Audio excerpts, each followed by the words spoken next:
ಬಂದ ತಕ್ಷಣ ಎಲ್ಲ ಅತಿಥಿಗಳು ವೇದಿಕೆಗೆ ಆಗಮಿಸಬೇಕಾಗಿ ತಮ್ಮಲ್ಲಿ ಕೇಳ್ಕೊಳ್ತೀವಿ. ಪರಮ ಪೂಜ್ಯರು ವೇದಿಕೆಗೆ ಆಗಮಿಸ್ತಾ ಇದ್ದಾರೆ. ಎಲ್ಲ ರೈತ ಬಾಂಧವರು ಚಪ್ಪಾಳೆ ತಟ್ಟುವುದರ ಮೂಲಕ ಸ್ವಾಮೀಜಿಯವರನ್ನ ಗಣ್ಯರನ್ನ ವೇದಿಕೆಗೆ ಬರಮಾಡಿಕೊಳ್ಳೋಣ. ತಮ್ಮಲ್ಲಿ ವಿನಂತಿ ಮಾಡಿಕೊಡ್ತಾ ಇದ್ದೀನಿ. ಪರಮ ಪೂಜ್ಯ ಮಹಾಸ್ವಾಮೀಜಿಗಳು ವೇದಿಕೆಯಲ್ಲಿ ಆಸೀನರಾಗ್ತಾ ಇದ್ದಾರೆ. ಎಲ್ಲ ಗಣ್ಯರು ಸಹ ವೇದಿಕೆಯಲ್ಲಿ ಆಸೀನರಾಗಬೇಕು ಅಂತೇಳಿ ತಮ್ಮಲ್ಲಿ ವಿನಂತಿಯನ್ನ ಮಾಡಿಕೊಳ್ತಾ ಇದ್ದೀವಿ.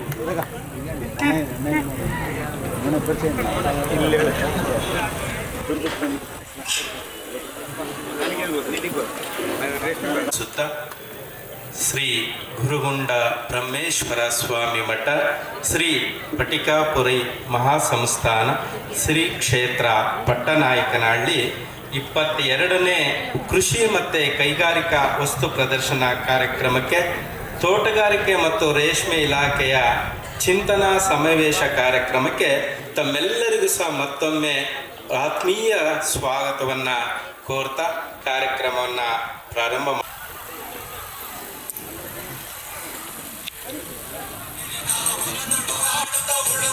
ಯೋಗಿಯ ನೋಡಲ್ಲಿ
ಹಾಗೆ ರೈತ ಗೀತೆಯೊಂದಿಗೆ ಕಾರ್ಯಕ್ರಮವನ್ನು ಇರುವಂಥ ಕಾರ್ಯಕ್ರಮ ಅಂತೇಳಿ ಭಾವಿಸ್ತಾ ಈಗ ಪ್ರಾರ್ಥನೆಯನ್ನು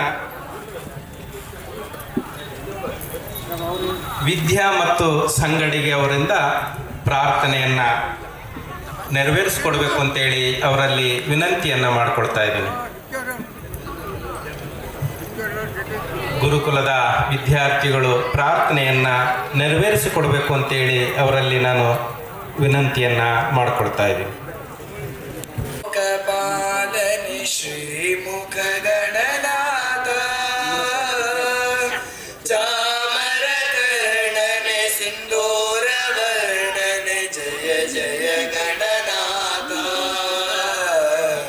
ಜಯ ಜಯ ಗಣನಾಥ ಮೂಷಿಕ ವಾಹನ ಮುಲೋಕ ಪಾಲನೆ ಶ್ರೀಮುಖ ಗಣನಾಥ ಚಾಮರ ಕರ್ಣನೆ ಸಿಂಧೂರ ವರ್ಣನೆ ಜಯ ಜಯ ಗಣನಾಥ ಜಯ ಜಯ ಗಣನಾಥ ಪಾರ್ವತಿ ನಂದನ ಕುಮಾರ ಸೋದರ ಧೀರನೆ ಗಣನಾಥ ಪಾರ್ವತಿ ನಂದನ ಕುಮಾರ ಸೋದರ ಧೀರನೆ ಗಣನಾಥ ಪಾಲ ವಿಲೋಚನ ಪಿರಾಗದರನನೆ ಕಾಳಗ ಕೆಳೆದಾತ ಪಾಲ ವಿಲೋಚನ ಪಿರಾಗದರನನೆ ಕಾಳಗ ಕೆಳೆದಾತ ಆನೆಯ ಮೋರೆಯ ಭಿನ್ನಾದ ಕೋರೆಯ ಲಂಬೋದರ ನೀನು ಆನೆಯ ಮೋರೆಯ ಭಿನ್ನಾದ ಕೋರೆಯ ಲಂಬೋದರ ನೀನು ಜ್ಞಾನವ ನೀಡುವ ಜ್ಞಾನ ನೀಗುವ ವಿದ್ಯಾಪತಿ ನೀನು ಜ್ಞಾನವ ನೀಡುವ ಜ್ಞಾನ ನೀಗುವ ವಿದ್ಯಾಪತಿ ನೀನು ಮೂಷಿಕ ವಾಹನ ಮುಲೋಕ ಪಾಲನೆ ಶ್ರೀಮುಖ ಗಣನಾಥ ಚಾಮರ ಕರ್ಣನೆ ಸಿಂಧೂರ ವರ್ಣನೆ ಜಯ ಜಯ ಗಣನಾಥ ಜಯ ಜಯ ಗಣನಾಥ ವ್ಯಾಸರ ವಾಣಿಗೆ ನೀನಾದೆ ಲೇಖನಿ ಭಾರತ ಬರೆದಿರುವೆ ವ್ಯಾಸರ ವಾಣಿಗೆ ನೀನಾದೆ ಲೇಖನಿ ಭಾರತ ಬರೆದಿರುವೆ ಸಾಸಿರ ನಾಮದ ಕೇಶವನಿಂದಲೇ ಪೂಜೆಯ ಪಡೆದಿರುವೆ ಸಾಸಿರ ನಾಮದ ಕೇಶವನಿಂದಲೇ ಪೂಜೆಯ ಪಡೆದಿರುವೆ ಗೋಕರ್ಣ ಕ್ಷೇತ್ರದಲ್ಲಿ ಆತ್ಮಲಿಂಗವನ್ನು ನೆಲೆಸಿದ ಗಣನಾಥ ಗೋಕರ್ಣ ಕಾರ್ಯಕ್ರಮವನ್ನು ವಿದ್ಯಾ ವಿನಾಯಕನ ಸ್ಮರಿಸುತ್ತಾ ಪ್ರಾರ್ಥನೆಯನ್ನು ಮಾಡಿದಂಥ ಗುರುಕುಲದ ವಿದ್ಯಾರ್ಥಿಗಳಿಗೆ ಹೃತ್ಪೂರ್ವಕವಾದಂಥ ವಂದನೆಗಳನ್ನು ಸಲ್ಲಿಸ್ತಾ ಇದ್ದೀನಿ. ಹಾಗೆ ಈ ಒಂದು ಕಾರ್ಯಕ್ರಮದ ಪರಮ ಪೂಜ್ಯರನ್ನು ಹಾಗೂ ವೇದಿಕೆ ಮೇಲೆ ಇರ್ತಕ್ಕಂಥ ಗಣ್ಯರನ್ನು ಹಾಗೂ ತಮ್ಮೆಲ್ಲರನ್ನು ಸಹ ಆತ್ಮೀಯವಾಗಿ ಸ್ವಾಗತವನ್ನು ಕೋರಬೇಕು ಅಂತೇಳಿ ಶ್ರೀಯುತ ಸುಧಾಕರ್ ಅವರು ಹಿರಿಯ ತೋಟಗಾರಿಕೆ ಸಹಾಯಕ ನಿರ್ದೇಶಕರು ಅವರಲ್ಲಿ ನಾನು ವಿನಂತಿಯನ್ನು ಮಾಡಿಕೊಡ್ತಾ ಇದ್ದೀನಿ. ಎಲ್ರಿಗೂ ನಮಸ್ಕಾರ. ಮೊದಲನೆಯದಾಗಿ ಪರಮ ಪೂಜ್ಯ ಸ್ವಾಮೀಜಿಗಳ ಪಾದಗಳಿಗೆ ಅತ್ಯಂತ ಭಕ್ತಿಪೂರ್ವಕವಾಗಿ ನಮಸ್ಕರಿಸುತ್ತಾ ಶ್ರೀ ಗುರುಗುಂಡ ಬ್ರಹ್ಮೇಶ್ವರ ಸ್ವಾಮಿ ಮಠ ಶ್ರೀ ಸ್ಫಟಿಕಪುರಿ ಮಹಾಸಂಸ್ಥಾನ ಪಟ್ಟನಾಯಕನಹಳ್ಳಿ ಇಲ್ಲಿ 22ನೇ ಕೃಷಿ ಮತ್ತು ಕೈಗಾರಿಕಾ ವಸ್ತು ಪ್ರದರ್ಶನದ ಅಂಗವಾಗಿ ಈ ದಿನ ತೋಟಗಾರಿಕಾ ಮತ್ತು ರೇಷ್ಮೆ ಇಲಾಖೆಯ ವತಿಯಿಂದ ಸಮಗ್ರ ಚಿಂತನಾ ಸಮಾವೇಶ ಮತ್ತು ಕಾರ್ಯಾಗಾರವನ್ನು ಈ ದಿನ ನಾವು ಹಮ್ಮಿಕೊಂಡಿದ್ದೀವಿ. ಈ ವೇದಿಕೆ ಕಾರ್ಯಕ್ರಮದ ದಿವ್ಯ ಸಾನ್ನಿಧ್ಯವನ್ನು ಶ್ರೀ ಪರಮ ಪೂಜ್ಯ ಜಗದ್ಗುರು ಶ್ರೀ ಶ್ರೀ ಶ್ರೀ ನಂಜಾವದತ್ತ ಸ್ವಾಮೀಜಿಗಳು ವಹಿಸ್ಕೊಂಡಿರ್ತಾರೆ. ಅವ್ರಿಗೆ ನಾನು ಅತ್ಯಂತ ಭಕ್ತಿಪೂರ್ವಕವಾಗಿ ಸ್ವಾಗತ ಕೋರ್ತಾ ಇದ್ದೀನಿ.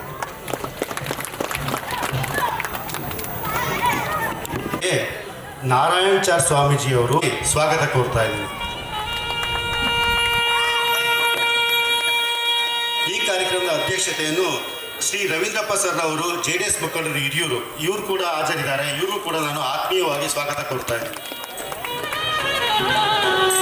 ಹಾಗೆ ನಮ್ಮ ತಾಲೂಕಿನ DC ಅಶೋಕ್ ರವರು ಅಧ್ಯಕ್ಷರು ಇವರು ಕೂಡ ಹಾಜರಿದ್ದಾರೆ. ಇವರು ಕೂಡ ನಾನು ಆತ್ಮೀಯವಾಗಿ ಸ್ವಾಗತ ಕೋರ್ತಾ ಇದ್ದೀನಿ.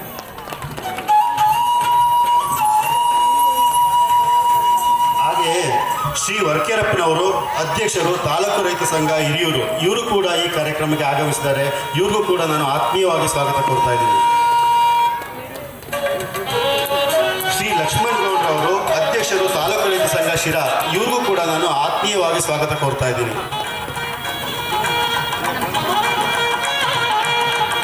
ಶ್ರೀ GN ಮೂರ್ತಿರವರು ನಿರ್ದೇಶಕರು DCC ಬ್ಯಾಂಕ್ ತುಮಕೂರು ಅವರು ಕೂಡ ಈ ಕಾರ್ಯಕ್ರಮದಲ್ಲಿ ಹಾಜರಿದ್ದಾರೆ. ಅವರು ಕೂಡ ನಾನು ಆತ್ಮೀಯವಾಗಿ ಸ್ವಾಗತ ಕೋರ್ತಾ ಇದ್ದೀನಿ.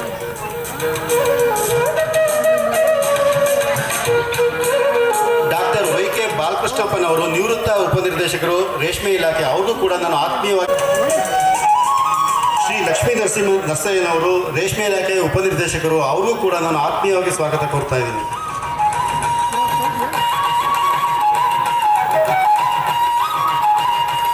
ಡಾಕ್ಟರ್ MG ಬಸವನಗೌಡ ಹಿರಿಯ ವಿಜ್ಞಾನಿಗಳು ತರಳಬಾಳು ಕೃಷಿ ವಿಜ್ಞಾನ ಕೇಂದ್ರ ಅವ್ರಿಗೂ ಕೂಡ ನಾನು ಆತ್ಮೀಯವಾಗಿ ಸ್ವಾಗತ ಕೋರ್ತಾ ಇದ್ದೀನಿ.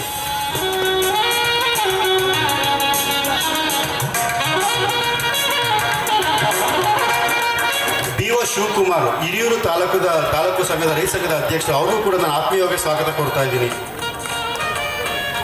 ನಾದೂರ್ ಕೆಂಚಪ್ಪನವರು ರೈತ ಸಂಘದ ಕಾರ್ಯದರ್ಶಿಗಳು ಅವರು ಕೂಡ ನಾನು ಆತ್ಮೀಯವಾಗಿ ಸ್ವಾಗತ ಕೋರ್ತಾ ಇದ್ದೀನಿ. ಹನುಮಕ್ಕನವರು ಆತ್ಮ ಯೋಜನೆಯ ಉಪಾಧ್ಯಕ್ಷರು ಅವ್ರಿಗೂ ಕೂಡ ನಾನು ಆತ್ಮೀಯವಾಗಿ ಸ್ವಾಗತ ಕೋರ್ತಾ ಇದ್ದೀನಿ. ಹಾಗೆಯೇ ಸ್ಥಳೀಯ ರೈತರುಗಳಾದ ರಂಗನಾಥಣ್ಣನವರು ಯಾದಲಡ್ಕು ಗ್ರಾಮ ಅವ್ರಿಗೂ ಕೂಡ ನಾನು ಸ್ವಾಗತ ಕೋರ್ತಾ ಇದ್ದೀನಿ. ಹಾಗೆ ವೀರಬೊಮ್ಮನಹಳ್ಳಿ ಗಂಗಾಧರಣ್ಣವರು ಕೂಡ ಇದ್ದಾರೆ. ಅವರು ಕೂಡ ನಾನು ಆತ್ಮೀಯವಾಗಿ ಸ್ವಾಗತ ಕೋರ್ತಾ ಇದ್ದೀನಿ. ಹಾಗೆ ಇಲ್ಲಿ ಹಾಜರಿರುವ ಎಲ್ಲ ರೈತ ಬಾಂಧವರಿಗೂ ಕೂಡ ನಾನು ಆತ್ಮೀಯವಾಗಿ ಸ್ವಾಗತ ಕೋರ್ತಾ ಇದ್ದೀನಿ.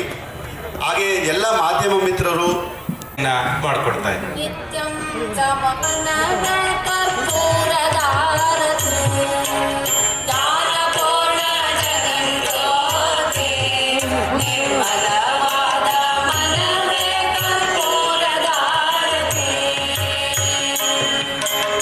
ಅನುದಿನ ಗುರುವಿನೊಳನು ಗೂಡಿ ಭಕ್ತಿಯಲ್ಲಿ ಅನುದಿನ ಗುರುವಿನೊಳನು ಗೂಡಿ ಭಕ್ತಿಯಲ್ಲಿ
ಹಾಗೆ ಆಶೀರ್ವಚನ ನೀಡಬೇಕು ಅಂತೇಳಿ ಅವರಲ್ಲಿ ವಿನಂತಿಯನ್ನು ಮಾಡಿಕೊಳ್ತಾ ಇದ್ದೀವಿ. ಹೃದಯಾಂತಕರಣದಲ್ಲಿ ವಿರಾಜಮಾನವಾಗಿರುವ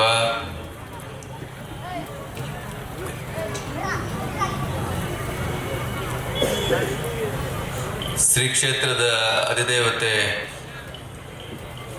ಶ್ರೀ ಓಂಕಾರೇಶ್ವರ ಸ್ವಾಮಿಯಲ್ಲಿ ಅತ್ಯಂತ ಭಕ್ತಿಪೂರ್ವಕ ಪ್ರಣಾಮಗಳನ್ನು ಸಮರ್ಪಣೆ ಮಾಡಿ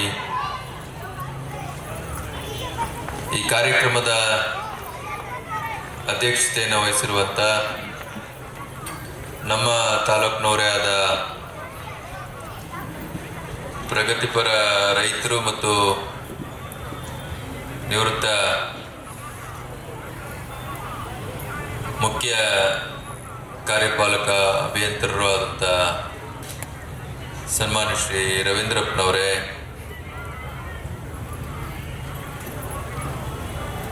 ವಿಶ್ವವಿದ್ಯಾನಿಲಯದ ವಿಶ್ರಾಂತ ಸಿಂಡಿಕೇಟ್ ಸದಸ್ಯರು, ನಮ್ಮ ತಾಲೂಕಿನ ಮುಖಂಡರು, ಸನ್ಮಾನ್ಯ DC ಅಶೋಕ್ರವರೇ, ಇನ್ನೋರ್ವ ಯುವ ಮುತ್ಸದ್ದಿ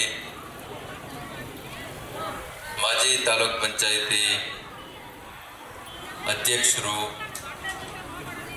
DCC ಬ್ಯಾಂಕ್ನ ನಿರ್ದೇಶಕರು ಆಗಿರುವಂಥ ಸನ್ಮಾನ್ಯ ಶ್ರೀ JN ಮೂರ್ತಿರವರೇ, ರಾಜ್ಯ ರೈತ ಸಂಘದ ರಾಜ್ಯ ಉಪಾಧ್ಯಕ್ಷರಾಗಿರುವಂಥ ಸನ್ಮಾನ್ಯ ಶ್ರೀ ವರ್ಕೇರಪ್ಪನವರೇ,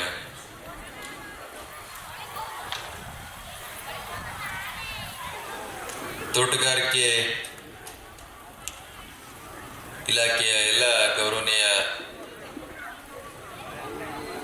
ಉಪನಿರ್ದೇಶಕರೇ, ರೇಷ್ಮೆ ಇಲಾಖೆಯ ಉಪನಿರ್ದೇಶಕರೇ ಮತ್ತು 2 ಇಲಾಖೆಗಳ ಸಹಾಯಕ ನಿರ್ದೇಶಕರುಗಳೇ, ನಾನು ಬಾಲಕೃಷ್ಣಪ್ಪನವ್ರಿಗೆ ಹೇಳ್ತಾ ಇದ್ದೆ, ನಾನು ಕಳಸರಿ ಅವರ ಮಾತುಗಳನ್ನು ಕೇಳಿದ್ವಿ ನಾವು. ಎಷ್ಟು ಅವ್ರಿಗೆ ಈ ಭಾಗದ ಜನಗಳ ಮೇಲೆ ಅಭಿಮಾನ. ಅವ್ರು ನಿವೃತ್ತರಾದರೂ ಕೂಡ ಇಲ್ಲ, ಇದು ನಮ್ಮೂರಿನ ಕಾರ್ಯಕ್ರಮ, ನಾವು ಹೋಗಬೇಕು, ಮುಂದೆ ನಿಂತು ಮಾಡಬೇಕು ಹಾಗೆ ಅಂತೇಳಿ ಹಿರಿಯ ಅಧಿಕಾರಿಗಳನ್ನ ಜೊತೆ ಕರ್ಕೊಂಡು ನಾನು ಹೋದ ವರ್ಷ ಇದ್ದೆ.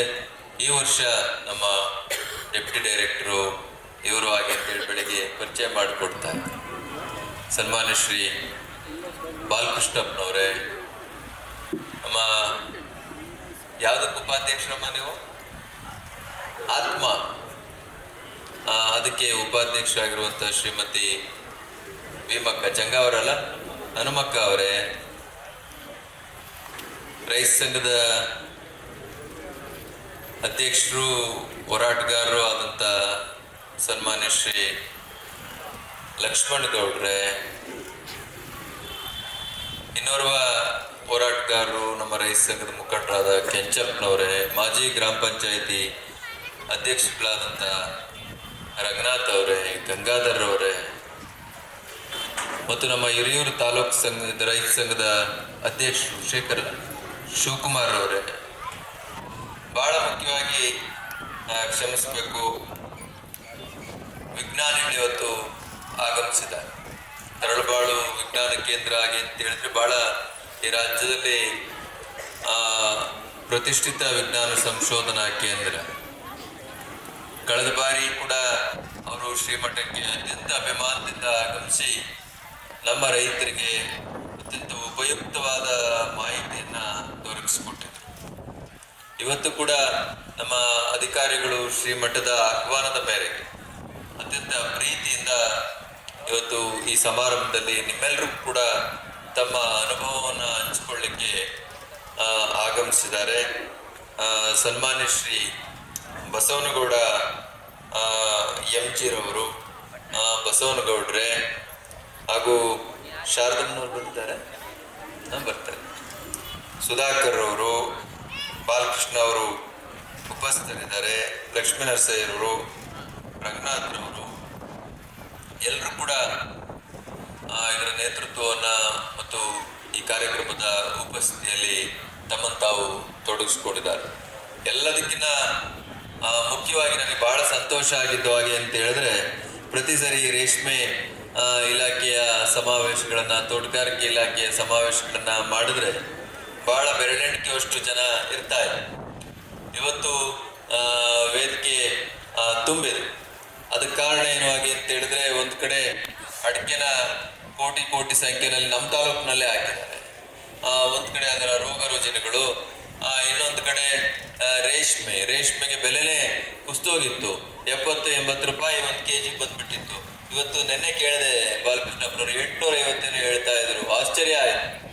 ಆಮೇಲೆ 100 ಮಟ್ಟಿಗೆ 100 kg ಬೆಳೆಯುವಂತ ರೈತರು ಕೂಡ ನಮ್ಮ ತಾಲೂಕಿನಲ್ಲಿರುವಂಥದ್ದನ್ನು ಕೇಳಿ ಬಹಳ ಸಂತೋಷ ಆಯಿತು. ಅಂತ ಶ್ರಮಜೀವನ ಮಾಡುವಂತ ಅತ್ಯಂತ ವೈಜ್ಞಾನಿಕವಾಗಿ ವ್ಯವಸಾಯ ಮಾಡುವಂತ ರೈತರು ಇವತ್ತು ನಮ್ಮ ತಾಲೂಕಿನಲ್ಲಿದ್ದಾರೆ. ತಾವೆಲ್ಲರೂ ಕೂಡ ದೊಡ್ಡ ಸಂಖ್ಯೆಯಲ್ಲಿ ಇವತ್ತು ಅತ್ಯಂತ ಅಭಿಮಾನವನ್ನ ಶ್ರೀಮಠದ ಮೇಲೆ ಇರಿಸ್ಕೊಂಡು, ಆ ಇಲಾಖೆಗಳ ಮೇಲೆ ಇರಿಸ್ಕೊಂಡು, ಮತ್ತು ನಾವು ತಿಳ್ಕೊಳ್ಬೇಕು. ಬರೀ ನಮ್ದು ಏನೋ ಒಂದು ಮೆಥಡ್ ಅಲ್ಲಿ ಯಾವುದೋ ಒಂದು ಪ್ರಕ್ರಿಯೆಯನ್ನು ಮಾಡ್ಕೊಂಡು ಹೋಗ್ತಾ ಇದ್ದೇವೆ, ಅದಲ್ಲ. ಈಗೇನು ಅಡ್ವಾನ್ಸ್ ಟೆಕ್ನಾಲಜಿ ಇದೆ, ಅದರಿಂದ ಏನಾದ್ರೂ ನಮ್ಗೆ ಉಪಯೋಗ ಆಗ್ತದ ಹಾಗೆ ಅಂತೇಳಿ ತಿಳ್ಕೊಳ್ಬೇಕು ಹಾಗೆ ಅಂತೇಳಿ ತಾವೆಲ್ಲರೂ ಕೂಡ ಅತ್ಯಂತ ಪ್ರೀತಿಯಿಂದ ಆಗಮಿಸಿದ್ದೀರ. ಎಲ್ಲ ಆತ್ಮೀಯ ರೈತ ಬಾಂಧವರೇ, ಆಸ್ತಿಕ್ ಮಹಾಶಯರೇ, ಶ್ರದ್ಧೆಯ ತಾಯಂದಿರೇ, ಇದೊಂದು ಒಳ್ಳೆಯ ಅವಕಾಶ. ನಾವೆಲ್ಲ ಒಬ್ಬೊಬ್ಬ ವಿಜ್ಞಾನಿಗಳನ್ನ ಹೋಗಿ ಕಾಣಬೇಕು ಹಾಗೆ ಅಂತ ಹೇಳಿದ್ರೆ ಬಹಳ ಕಷ್ಟ. ನಾಳೆ ಕೂಡ ರೈತರ ಸಮಾವೇಶ ಇದೆ. ನೀವೆಲ್ಲರೂ ಮತ್ತೆ ಬರಬೇಕು, ನಾಳೆ ಕೂಡ ಬರಬೇಕು. ನಾಳೆ BC ಬರೋರಿದ್ದಾರೆ, ವಿರೋಧ ಪಕ್ಷ ನಾಯಕರು ಕೂಡ ಬರ್ಬೋದು. ಬಹಳಷ್ಟು ದೊಡ್ಡ ದೊಡ್ಡ ವಿಜ್ಞಾನಿಗಳು, ಸಂಪನ್ಮೂಲ ವ್ಯಕ್ತಿಗಳು ನಾಳೆ ಬರ್ತಾರೆ. ಅದರಿಂದ ನಾಳೆ ಕೂಡ ನೀವೆಲ್ಲರೂ ಕೂಡ ಈ ಕಾರ್ಯಕ್ರಮವನ್ನ ಸದುಪಯೋಗ ಮಾಡಿಕೊಳ್ಬೇಕು ಹಾಗೆ ಅಂತೇಳಿ ನಾನು ಈ ಸಂದರ್ಭದಲ್ಲಿ ಹೇಳ್ತಾ, ನಿನ್ನೆ ನಾವು ಮಾತಾಡ್ತಾ ಇದ್ವಿ, ಇಲ್ಲೊಂದು ಡಾಗ್ ಶೋ ಆಯೋಜನೆ ಮಾಡಿದ್ರು. ರಾಜ್ಯ ಮಟ್ಟದ ಒಂದು ಉತ್ತಮ ನಾಯಿಗಳ ತಳಿಗಳ ಪ್ರದರ್ಶನವನ್ನು ನಾವು ಅವಾಗ ಹೇಳ್ತಾ ಇದ್ವಿ. ಈ ಹೈನುಗಾರಿಕೆಯಿಂದ ಇವತ್ತು ಲಕ್ಷಾಂತರ ಕುಟುಂಬಗಳು ಬೆಳಕಾಗಿದ್ದಾವೆ. 2, 3, 4 ಹಸುಗಳನ್ನ ಹೆಣ್ಮಕ್ಳುಗಳು ಸಾಕೊಂಡು ಅದರಿಂದನೇ ಅವರು ಒಂದು ತಿಂಗಳಿಗೆ 50-60 ಸಾವಿರ ದುಡ್ಡು ನೋಡುವಂಥದ್ದಾಗಿದೆ. ಯಾಕೆ ನಮ್ಮ ರವೀಂದ್ರಪ್ಪನವರೇನೆ ನೂರಾರು ರಾಸುಗಳನ್ನ ಕಟ್ಕೊಂಡು ಅವರು ಬಹುಶಃ ಜಿಲ್ಲೆಗೇನೆ ನಂಬರ್ 1 ಹಾಲು ಉತ್ಪಾದಕರು ಅಂತೇಳಿ ಪ್ರಶಸ್ತಿಯನ್ನು ಸ್ವೀಕಾರ ಮಾಡಿದ್ರು. ಈಗೆಲ್ಲ ಸ್ವಲ್ಪ ಕಷ್ಟ ಆಗಿದೆ, ಈಗ ಸ್ವಲ್ಪ ಕಡಿಮೆ ಮಾಡ್ಕೊಂಡಿದ್ದಾರೆ. ಆದ್ರೂ ಕೂಡ ವ್ಯವಸಾಯದಲ್ಲಿ ಅವರು ಅಧಿಕಾರಿಗಳಾಗಿದ್ರು ಕೂಡ ವ್ಯವಸಾಯದಲ್ಲಿ ತುಂಬಾ ಇಂಟ್ರೆಸ್ಟ್ ಅವರಿಗೆ. ಪ್ರಗತಿಪರ ರೈತರು ಅಂತೂ ಕೂಡ ಅವ್ರನ್ನ ಆ ಜಿಲ್ಲೆನಲ್ಲಿ ಬಹಳ ದೊಡ್ಡ ಮಟ್ಟದಲ್ಲಿ ಗುರುತಿಸಿದ್ದಾರೆ. ನಮ್ಮ ತಾಲೂಕಿನವ್ರು ಆದ್ರೂ ಕೂಡ ಪಕ್ಕದ ಒಂದು ಅವ್ರ ಊರಿಂದ ಒಂದು ಬೆಜ್ಜಿಹಳ್ಳಿ ಅವ್ರ ಊರು, ಅಲ್ಲಿಂದ ಒಂದು 10-15 ಕಿಲೋಮೀಟರ್ ದೂರದಲ್ಲಿ ಬಹಳ ರಿಮೋಟ್ ಏರಿಯಾದಲ್ಲಿ ಜಮೀನು ತೆಗೆದು ಅಲ್ಲಿ ಬಹಳ ಜನ ಕೃಷಿ, ಸಮಗ್ರ ಕೃಷಿಯನ್ನೆಲ್ಲ ತರದ ಬೆಳೆಗಳನ್ನು ಕೂಡ ಅವರು ಅಲ್ಲಿ ಬೆಳೆದಿದ್ದಾರೆ. ಬಹಳ ಜನ ರೈತರಲ್ಲಿ ಹೋಗಿ ನೋಡ್ಕೊಂಡು ಬರ್ತಾ ಇರ್ತಾರೆ. ಬಹಳ ಮುಖ್ಯ ಆಗಿ ಅಂತ ಹೇಳಿದ್ರೆ ನಮ್ಗೆ ರೈತರಿಗೆ ಯಾವುದರಲ್ಲಿ ಲಾಭ ಇದೆ ಆ ಕಡೆ ಹೋಗುವಂತ ಗುಣ. ನಾನು ಈಗ ನಮ್ಮ ವಿಜ್ಞಾನಿ ಬಸನಗೌಡ್ರು ಕೇಳ್ತಾ ಇದ್ವಿ, ಅಡಿಕೆ ಹಿಂಗೆಲ್ಲ ಆಗ್ಬಿಟ್ಟಿದ್ಯಲ್ಲ ಸರ್, ಇದು ಏನ್ ಕತೆ, ಬಹಳ ಕಷ್ಟ ಆಗ್ತಾ ಇದೆ, ಇದ್ರ ಧಾರಣೆ ಹೇಗೆ ಏನು ಎತ್ತ ಅಂತ ಅವರು ಅದರ ರೋಗದ ಬಗ್ಗೆ, ಅದರ ಪರಿಹಾರಗಳ ಬಗ್ಗೆ ಹೇಳ್ತಾ ಇದ್ರು. ಮತ್ತೆ ನಮ್ಮ ರೈತರು ಮೂರ್ತಿಯವರು, ಅಶೋಕ್ ಅವರೆಲ್ಲ ಪ್ರಶ್ನೆ ಮಾಡ್ತಾ ಇದ್ದಾಗ ಅವ್ರು ಹೇಳಿದ್ರು, ಯಾವ ಸಮಸ್ಯೆ ಆದ್ರೂ ಕೂಡ ಪರಿಹಾರ ಇದೆ, ನಾವು ಒಬ್ಬರೇ ಮಾಡಿದ್ರೆ ಸಾಲದು, ನಮ್ಮ ಸುತ್ತ ಇರೋರು ಕೂಡ ಅದನ್ನ ಅಳವಡಿಸ್ಕೊಳ್ಬೇಕು ಹಾಗೆ ಅಂತ.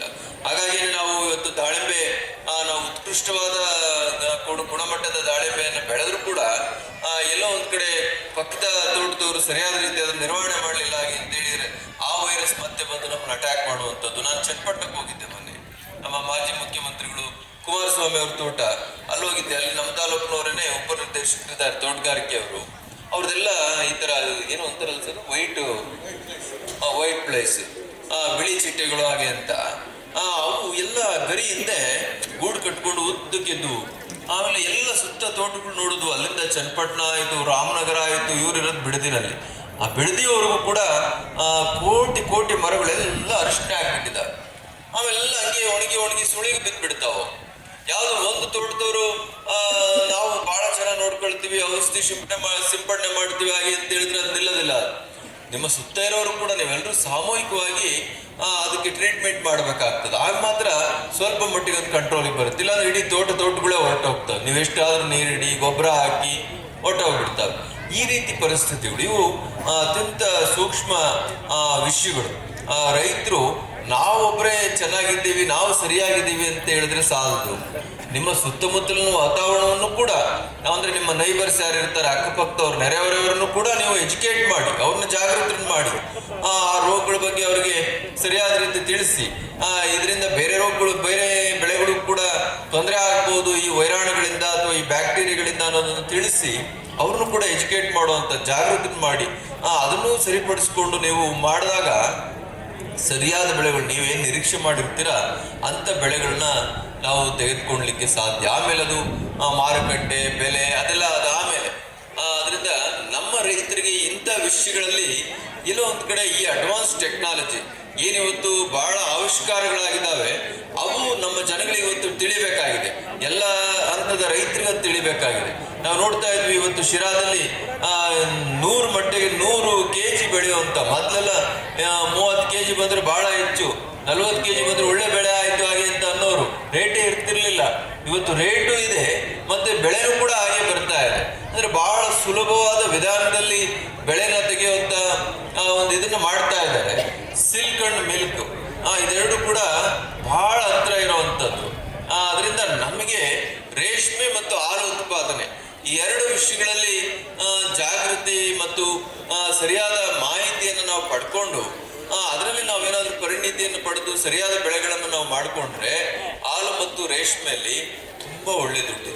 ಅದು ತಿಂಗಳ ಯಾವ ಸಾಫ್ಟ್ವೇರ್ ಇಂಜಿನಿಯರ್ಗಳು ಕೂಡ ಅಷ್ಟು ಸಂಬಳ ಬರೋದಿಲ್ಲ. ಒಬ್ಬ ರೈತ ನಾನು ಈ ಸರಿ 80,000 ತಂದೆ, 90,000 ತಂದೆ, 2 ಲಕ್ಷ ಆಯ್ತು ಹಾಗೆ ಅಂತ ಹೇಳುವಾಗ ನಮ್ಗೆ ಎಷ್ಟು ಸಂತೋಷ ಆಗ್ತದೆ. ಬಹುಶಃ ನಮ್ಮ ತಾಲೂಕು, ನಮ್ಮ ಈ ಭಾಗದ ಈ 2-3 ತಾಲೂಕಿನಲ್ಲಿರುವಂಥ ಶ್ರಮಜೀವಿ ರೈತರನ್ನ ಬೇರೆಲ್ಲೂ ನಾವು ಈ ಜಿಲ್ಲೆಯಲ್ಲಿ ನೋಡ್ಲಿಕ್ಕೆ ಸಾಧ್ಯವಿಲ್ಲ. ಎಂಥ ಅಡ್ವಾನ್ಸ್ ಟೆಕ್ನಾಲಜಿ ಆದರೂ ಕೂಡ ಅವರ ಆಫೀಸ್ಗಳಿಗೆ ಹೋಗಿ ಅವರ ಅಧಿಕಾರಿಗಳನ್ನ ಹಿಡಿದು ತಿಳ್ಕೊಂಡು ಅದನ್ನು ಅಳವಡಿಸ್ಕೊಳ್ಳುವಂಥ ಒಂದು ಶ್ರದ್ಧೆಯನ್ನ ನಮ್ಮ ರೈತರು ಹೊಂದಿದ್ದಾರೆ. ಅದರಿಂದ ಬಹಳಷ್ಟು ಮಾಹಿತಿಗಳ ಅವಶ್ಯಕತೆ ಇದೆ. ಮತ್ತೆ ಸರ್ಕಾರ ಯಾವುದನ್ನೇ ಆಗಲಿ ಧಾರಣೆಗಳನ್ನ ಏನು ಬೆಲೆ ಏನಿದೆ ಅದನ್ನು ಸ್ಟಾಗ್ನೆಟ್ ಆಗಿ ಒಂದೇ ರೀತಿಯಲ್ಲಿ ಕಾದ್ಕೊಂಡು ಹೋಗುವಂಥ ರೀತಿಯಲ್ಲಿ ವ್ಯವಸ್ಥೆ ಮಾಡಬೇಕಾಗ್ತದೆ. ಹಿಂದೆಲ್ಲ ಚೀನಾದಿಂದ ರೇಷ್ಮೆನ ನಾವು ಆಮದು ಮಾಡ್ಕೊಳ್ತಾ ಇದ್ವಿ. ಚೀನಾದಿಂದ ರೇಷ್ಮೆ ಆಮದಾಗ್ತಾ ಇದ್ರಿಂದ ನಮ್ಮ ಬೆಲೆ ಬಹಳ ಕುಸಿತ ಕಂಡು 40ರಿಂದ 60-70 ರೂಪಾಯಿಗೆ ಇಳಿದ್ಬಿಟ್ಟಿತ್ತು. ಅವೆಲ್ಲ ಇರೋ ಬರೋ ರೇಷ್ಮೆ ಎಲ್ಲ ತೆಗೆದಾಕ್ಬಿಟ್ರು.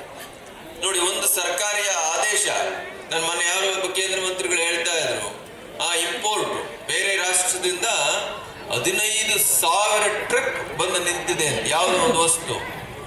ಜಸ್ಟ್ ಅದಕ್ಕೊಂದು ಸೈನ್ ಹಾಕಿದ್ರೆ ಸಾಕು, ಏನ್ ಬೇಕಾದ್ರೂ ಮಾಡ್ಲಿಕ್ಕೆ ಬಂಡವಾಳಶಾಹಿಗಳು ರೆಡಿ ಇದ್ದಾರೆ. ನಾನು ಸೈನ್ ಹಾಕ್ತಾ ಇಲ್ಲ.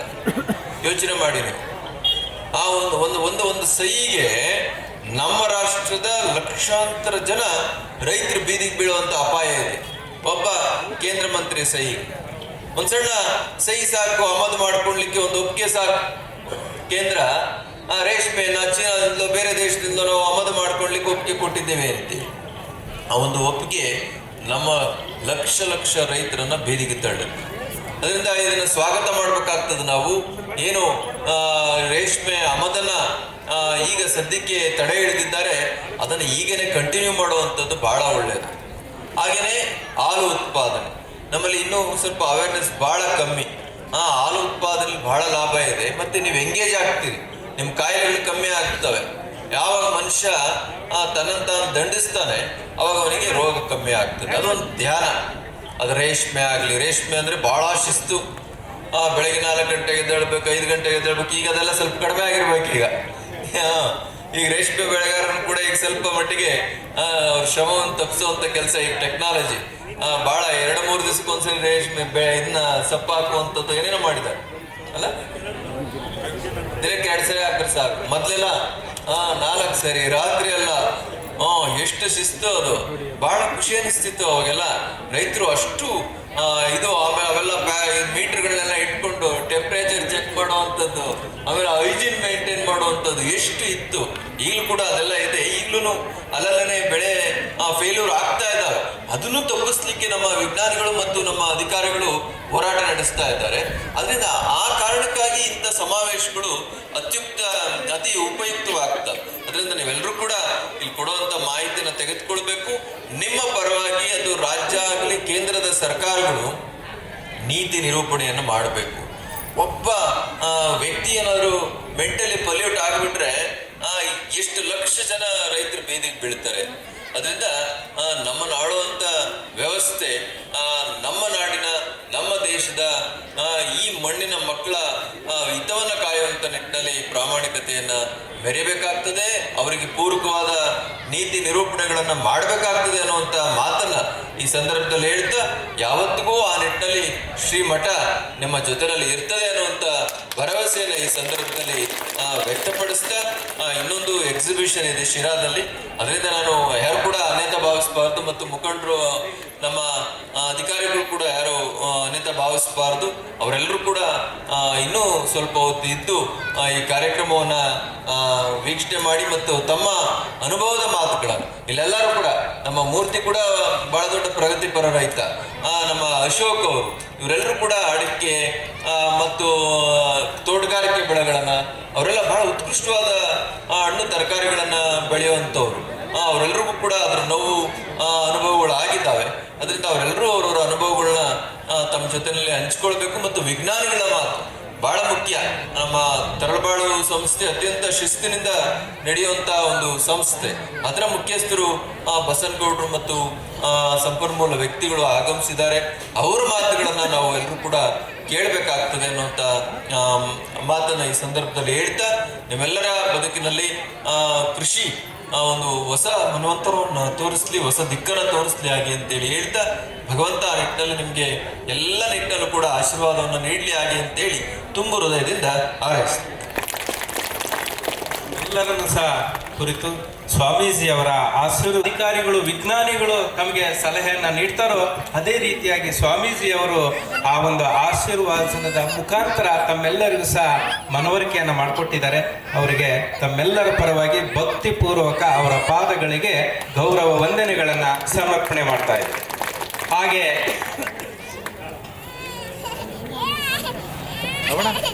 ನಮ್ಮ ತೋಟಗಾರಿಕೆ ಇಲಾಖೆಯಿಂದ ತರಕಾರಿ ಬೀಜಗಳ ಕಿಟ್ಟನ್ನು ಉಚಿತವಾಗಿ ನೀಡ್ತಾ ಇದ್ದೀವಿ. ಅದನ್ನು ಸ್ವಾಮೀಜಿಗಳ ದಿವ್ಯ ಹಸ್ತದಿಂದ ಸಾಂಕೇತಿಕವಾಗಿ ನೀಡಬೇಕಂತ ಸ್ವಾಮೀಜಿಗಳಲ್ಲಿ ಕೇಳ್ಕೊತಾ ಇದ್ದೀವಿ. ಜಗದೀಶ್ ಕಳ್ಳಂಬೆಳ ಇವರು ಬಂದು ಸ್ವಾಮೀಜಿಯವರಿಂದ ತರಕಾರಿ ಕಿಟ್ಟನ್ನು, ಸ್ವೀಟ್ ಕಿಟ್ಟನ್ನು ತಗೊಳ್ತಾರೆ.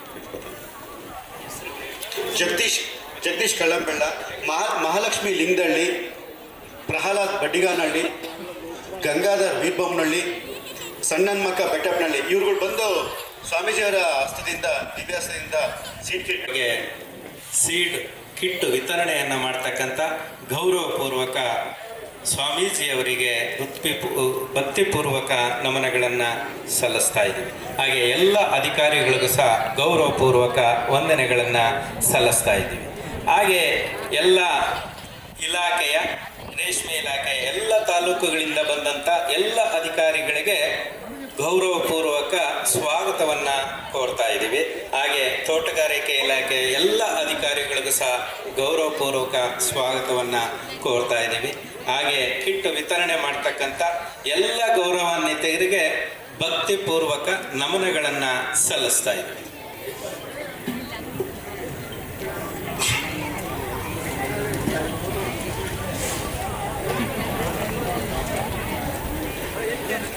ಕಿಟ್ ವಿತರಣೆಯಲ್ಲಿ ಭಾಗಿಯಾದಂಥ ಎಲ್ಲ ರೈತ ಬಾಂಧವರಿಗೂ ಸಹ ಹೃತ್ಪೂರ್ವಕವಾದಂಥ ವಂದನೆಗಳನ್ನು ಸಲ್ಲಿಸ್ತಾ ಇದ್ದಾರೆ. ದಯವಿಟ್ಟು ಯಾರೂ ಬೇಜಾರು ಮಾಡ್ಕೋಬಾರ್ದು. ಉಳಿದಂಥ ಫಲಾನುಭವಿಗೆ ನಾಳೆ ತೋಟಗಾರಿಕೆ ಇಲಾಖೆ ಕಚೇರಿ ಹತ್ರ ಕೊಡ್ತೀವಿ, ವಿತರಣೆ ಮಾಡ್ತೀವಿ. ಒಬ್ರಿಗೊಬ್ರಿಗೆ ಮಾತ್ರ ವಿತರಣೆ ಮಾಡ್ತೀವಿ. ದಯವಿಟ್ಟು ಅನ್ಯತಾ ಭಾವಿಸ್ಬಾರ್ದು. ನಾಳೆ ಬಂದು ತೋಟಗಾರಿಕೆ ಇಲಾಖೆ ಹತ್ರ ನಿಮ್ಮ ಕಿಟ್ಗಳನ್ನ ಕಲೆಕ್ಟ್ ಮಾಡ್ಕೊಂಡು ಹೋಗ್ತೀವಿ. ಹಾಗೆ ಎಲ್ಲ ಗೌರವಾನ್ವಿತರಿಗೆ ವಿತರಣೆ ಮಾಡಿದಂಥ ಸ್ವಾಮೀಜಿ ಅವರಿಗೆ ಮತ್ತೊಮ್ಮೆ ಗೌರವಪೂರ್ವಕ ಭಕ್ತಿಪೂರ್ವಕ ನಮನಗಳನ್ನು ಸಲ್ಲಿಸ್ತಾ ಇದ್ದೀವಿ. ಹಾಗೆ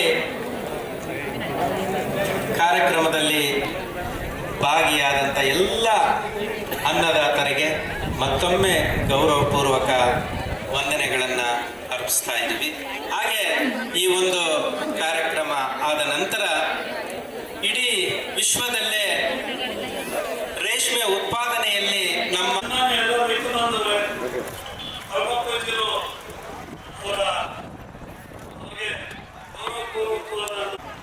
ರೇಷ್ಮೆ ಸಮಾಜ ಕಲ್ಯಾಣ ಕಾರ್ಯಕ್ರಮ ಅಂತ ಬಂದಿದ್ದಾವೆ, ಅವು 35-40 ಸಾವಿರ ರೂಪಾಯಿ ಆಗುತ್ತೆ. ಅದು ಪ್ರಕೃತಿನೇ ಅದು ನಮಗೆ ಕಡಿಮೆ ಮಾಡುತ್ತೆ. ಏನಪ್ಪ ಅಂದರೆ ಮಳೆ ಚೆನ್ನಾಗಿ ಆದಾಗ, ಗ್ರೌಂಡ್ ವಾಟರ್ ರೀಚಾರ್ಜ್ ಆದಾಗ ಆಟೋಮೆಟಿಕಲಿ ನಮಗೆ ನೀರಿನ ಇದು ಕಡಿಮೆ ಆಗುತ್ತೆ. ಮತ್ತು ಮಣ್ಣು ಪರೀಕ್ಷೆ ಮಾಡಿಸಿದಾಗ ಪೊಟ್ಯಾಷ್ ಏನಾದರೂ ಡೆಫಿಷಿಯನ್ಸಿ ಇತ್ತು ಅಂದರೆ ಪೋಷಕಾಂಶ ನಿರ್ವಹಣೆ ಮಾಡ್ತಕ್ಕಂಥ ಸಂದರ್ಭದಲ್ಲಿ ನಾವು ಪೊಟ್ಯಾಷ್ ಗೊಬ್ಬರವನ್ನು ಸ್ವಲ್ಪ ಮೂಲ ಹೆಚ್ಚಿನದಾಗಿ ಕೊಟ್ಟರೆ ಇದು ನಿವಾರಣೆ ಆಗಿದೆ. ಬೇರೆ ಸಮಸ್ಯೆ ಏನಾದರೂ ಕೇಳಿ. ಸರ್ ನಮಸ್ಕಾರ ಸರ್, ಹೇಳಿ ಸರ್. ನಾವು ನಿಡಗಟ್ಟೆ ಪರಮೇಶ್ವರ್ ಅಂತಂದೇಳಿ ಮಾನ್ಯ ಸಹಾಯಕ ತೋಟಗಾರಿಕಾ ನಿರ್ದೇಶಕರಿಗೆ ನನ್ನ ಪ್ರಶ್ನೆ ಏನಿದೆ ಅಂದರೆ, ಇವತ್ತು ಬಿದ್ದೋಗ ಪರಂಗಿಗೆ ಡ್ರಿಪ್ಗೆ ಸಬ್ಸಿಡಿ ಕೊಡ್ತಾರೆ, ದಯಬೇಕಾಗಿ ಹೋಗೋಂಥ ದಾಳಿಂಬೆ ಕೊಡ್ತಾರೆ, ಅಡಿಕೆ ಗಿಡಕ್ಕೆ ಯಾಕೆ ಡ್ರಿಪ್ಗೆ ಸಬ್ಸಿಡಿ ಕೊಡ್ತಾ ಇಲ್ಲ ಒಂದು ಪ್ರಶ್ನೆ. ಮತ್ತು ಅಡಿಕೆ ಬೆಳೆ ವಿಜ್ಞಾನಿಗಳಿಗೆ ಪ್ರಶ್ನೆ, ಅಡಿಕೆ ಬೆಳೆ ಯಾವ ತಿಂಗಳಿನಿಂದ ಶುರುವಾಗಿ ಯಾವ ತಿಂಗಳಿಗೆ ಅಳ್ಳು ಕಟ್ಟುತ್ತೆ, ಆಗ ಎಷ್ಟು ತಾಪಮಾನ ಇರಬೇಕು, ನಮ್ಮ ಸ್ಥಿರ ವಾತಾವರಣ ಅದಕ್ಕೆ ಪೂರಕವಾಗಿ ಇದೆಯೇ ಅಥವಾ ಇಲ್ವೇ, ಮುಂದೆ ಏನಾದರೂ ರೈತರು ಸಮಸ್ಯೆ ಅನುಭವಿಸ್ಬೋದಾ ಅನ್ನೋ ಬಗ್ಗೆ ವಿಜ್ಞಾನಿಗಳು ಹೇಳ್ಬೇಕಂತ ಹೇಳಿ ಕೇಳ್ಪಡ್ತಾರೆ. ಓಕೆ, ಪರಮೇಶ್ವರ, ನನ್ನ ಮೊದಲನೇ ಪ್ರಶ್ನೆಗೆ ನಾನು ಆನ್ಸರ್ ಮಾಡ್ತೀನಿ. ನಿಮಗೆ ಡಾಕ್ಟರ್ ಗೋರಖ್ ಸಿಂಗ್ ಅಂತ ಒಬ್ಬರು ಸೆಂಟ್ರಲ್ ಗೌರ್ಮೆಂಟಿಂದ ಒಂದು ಕಮಿಟಿ ಬಂದಿತ್ತು, ಮೇ ಬಿ 2010-11ರಲ್ಲಿ. ಆ ಕಮಿಟಿಯವರು ಕರ್ನಾಟಕದ ವಿವಿಧ ಪ್ರದೇಶಗಳಿಗೆ ಭೇಟಿ ನೀಡಿ ಅಡಿಕೆ ಬಯಲು ಸೀಮೆ ಪ್ರದೇಶಗಳಿಗೆ ಅಡಿಕೆ ಸೂಕ್ತವಲ್ಲ, ಹಾಗಾಗಿ ಇಲ್ಲಿ ಉತ್ತೇಜನ ನೀಡಬಾರ್ದು ಅನ್ನೋ ಕಾರಣಕ್ಕೆ ಅವ್ರು ವರದಿ ಕೊಟ್ಟೋಗಿದ್ದಾರೆ. ಆ ವರದಿ ಮೇಲೆ ಸರ್ಕಾರ ತೆಗೆದುಕೊಂಡಿರೋ ನಿರ್ಣಯ.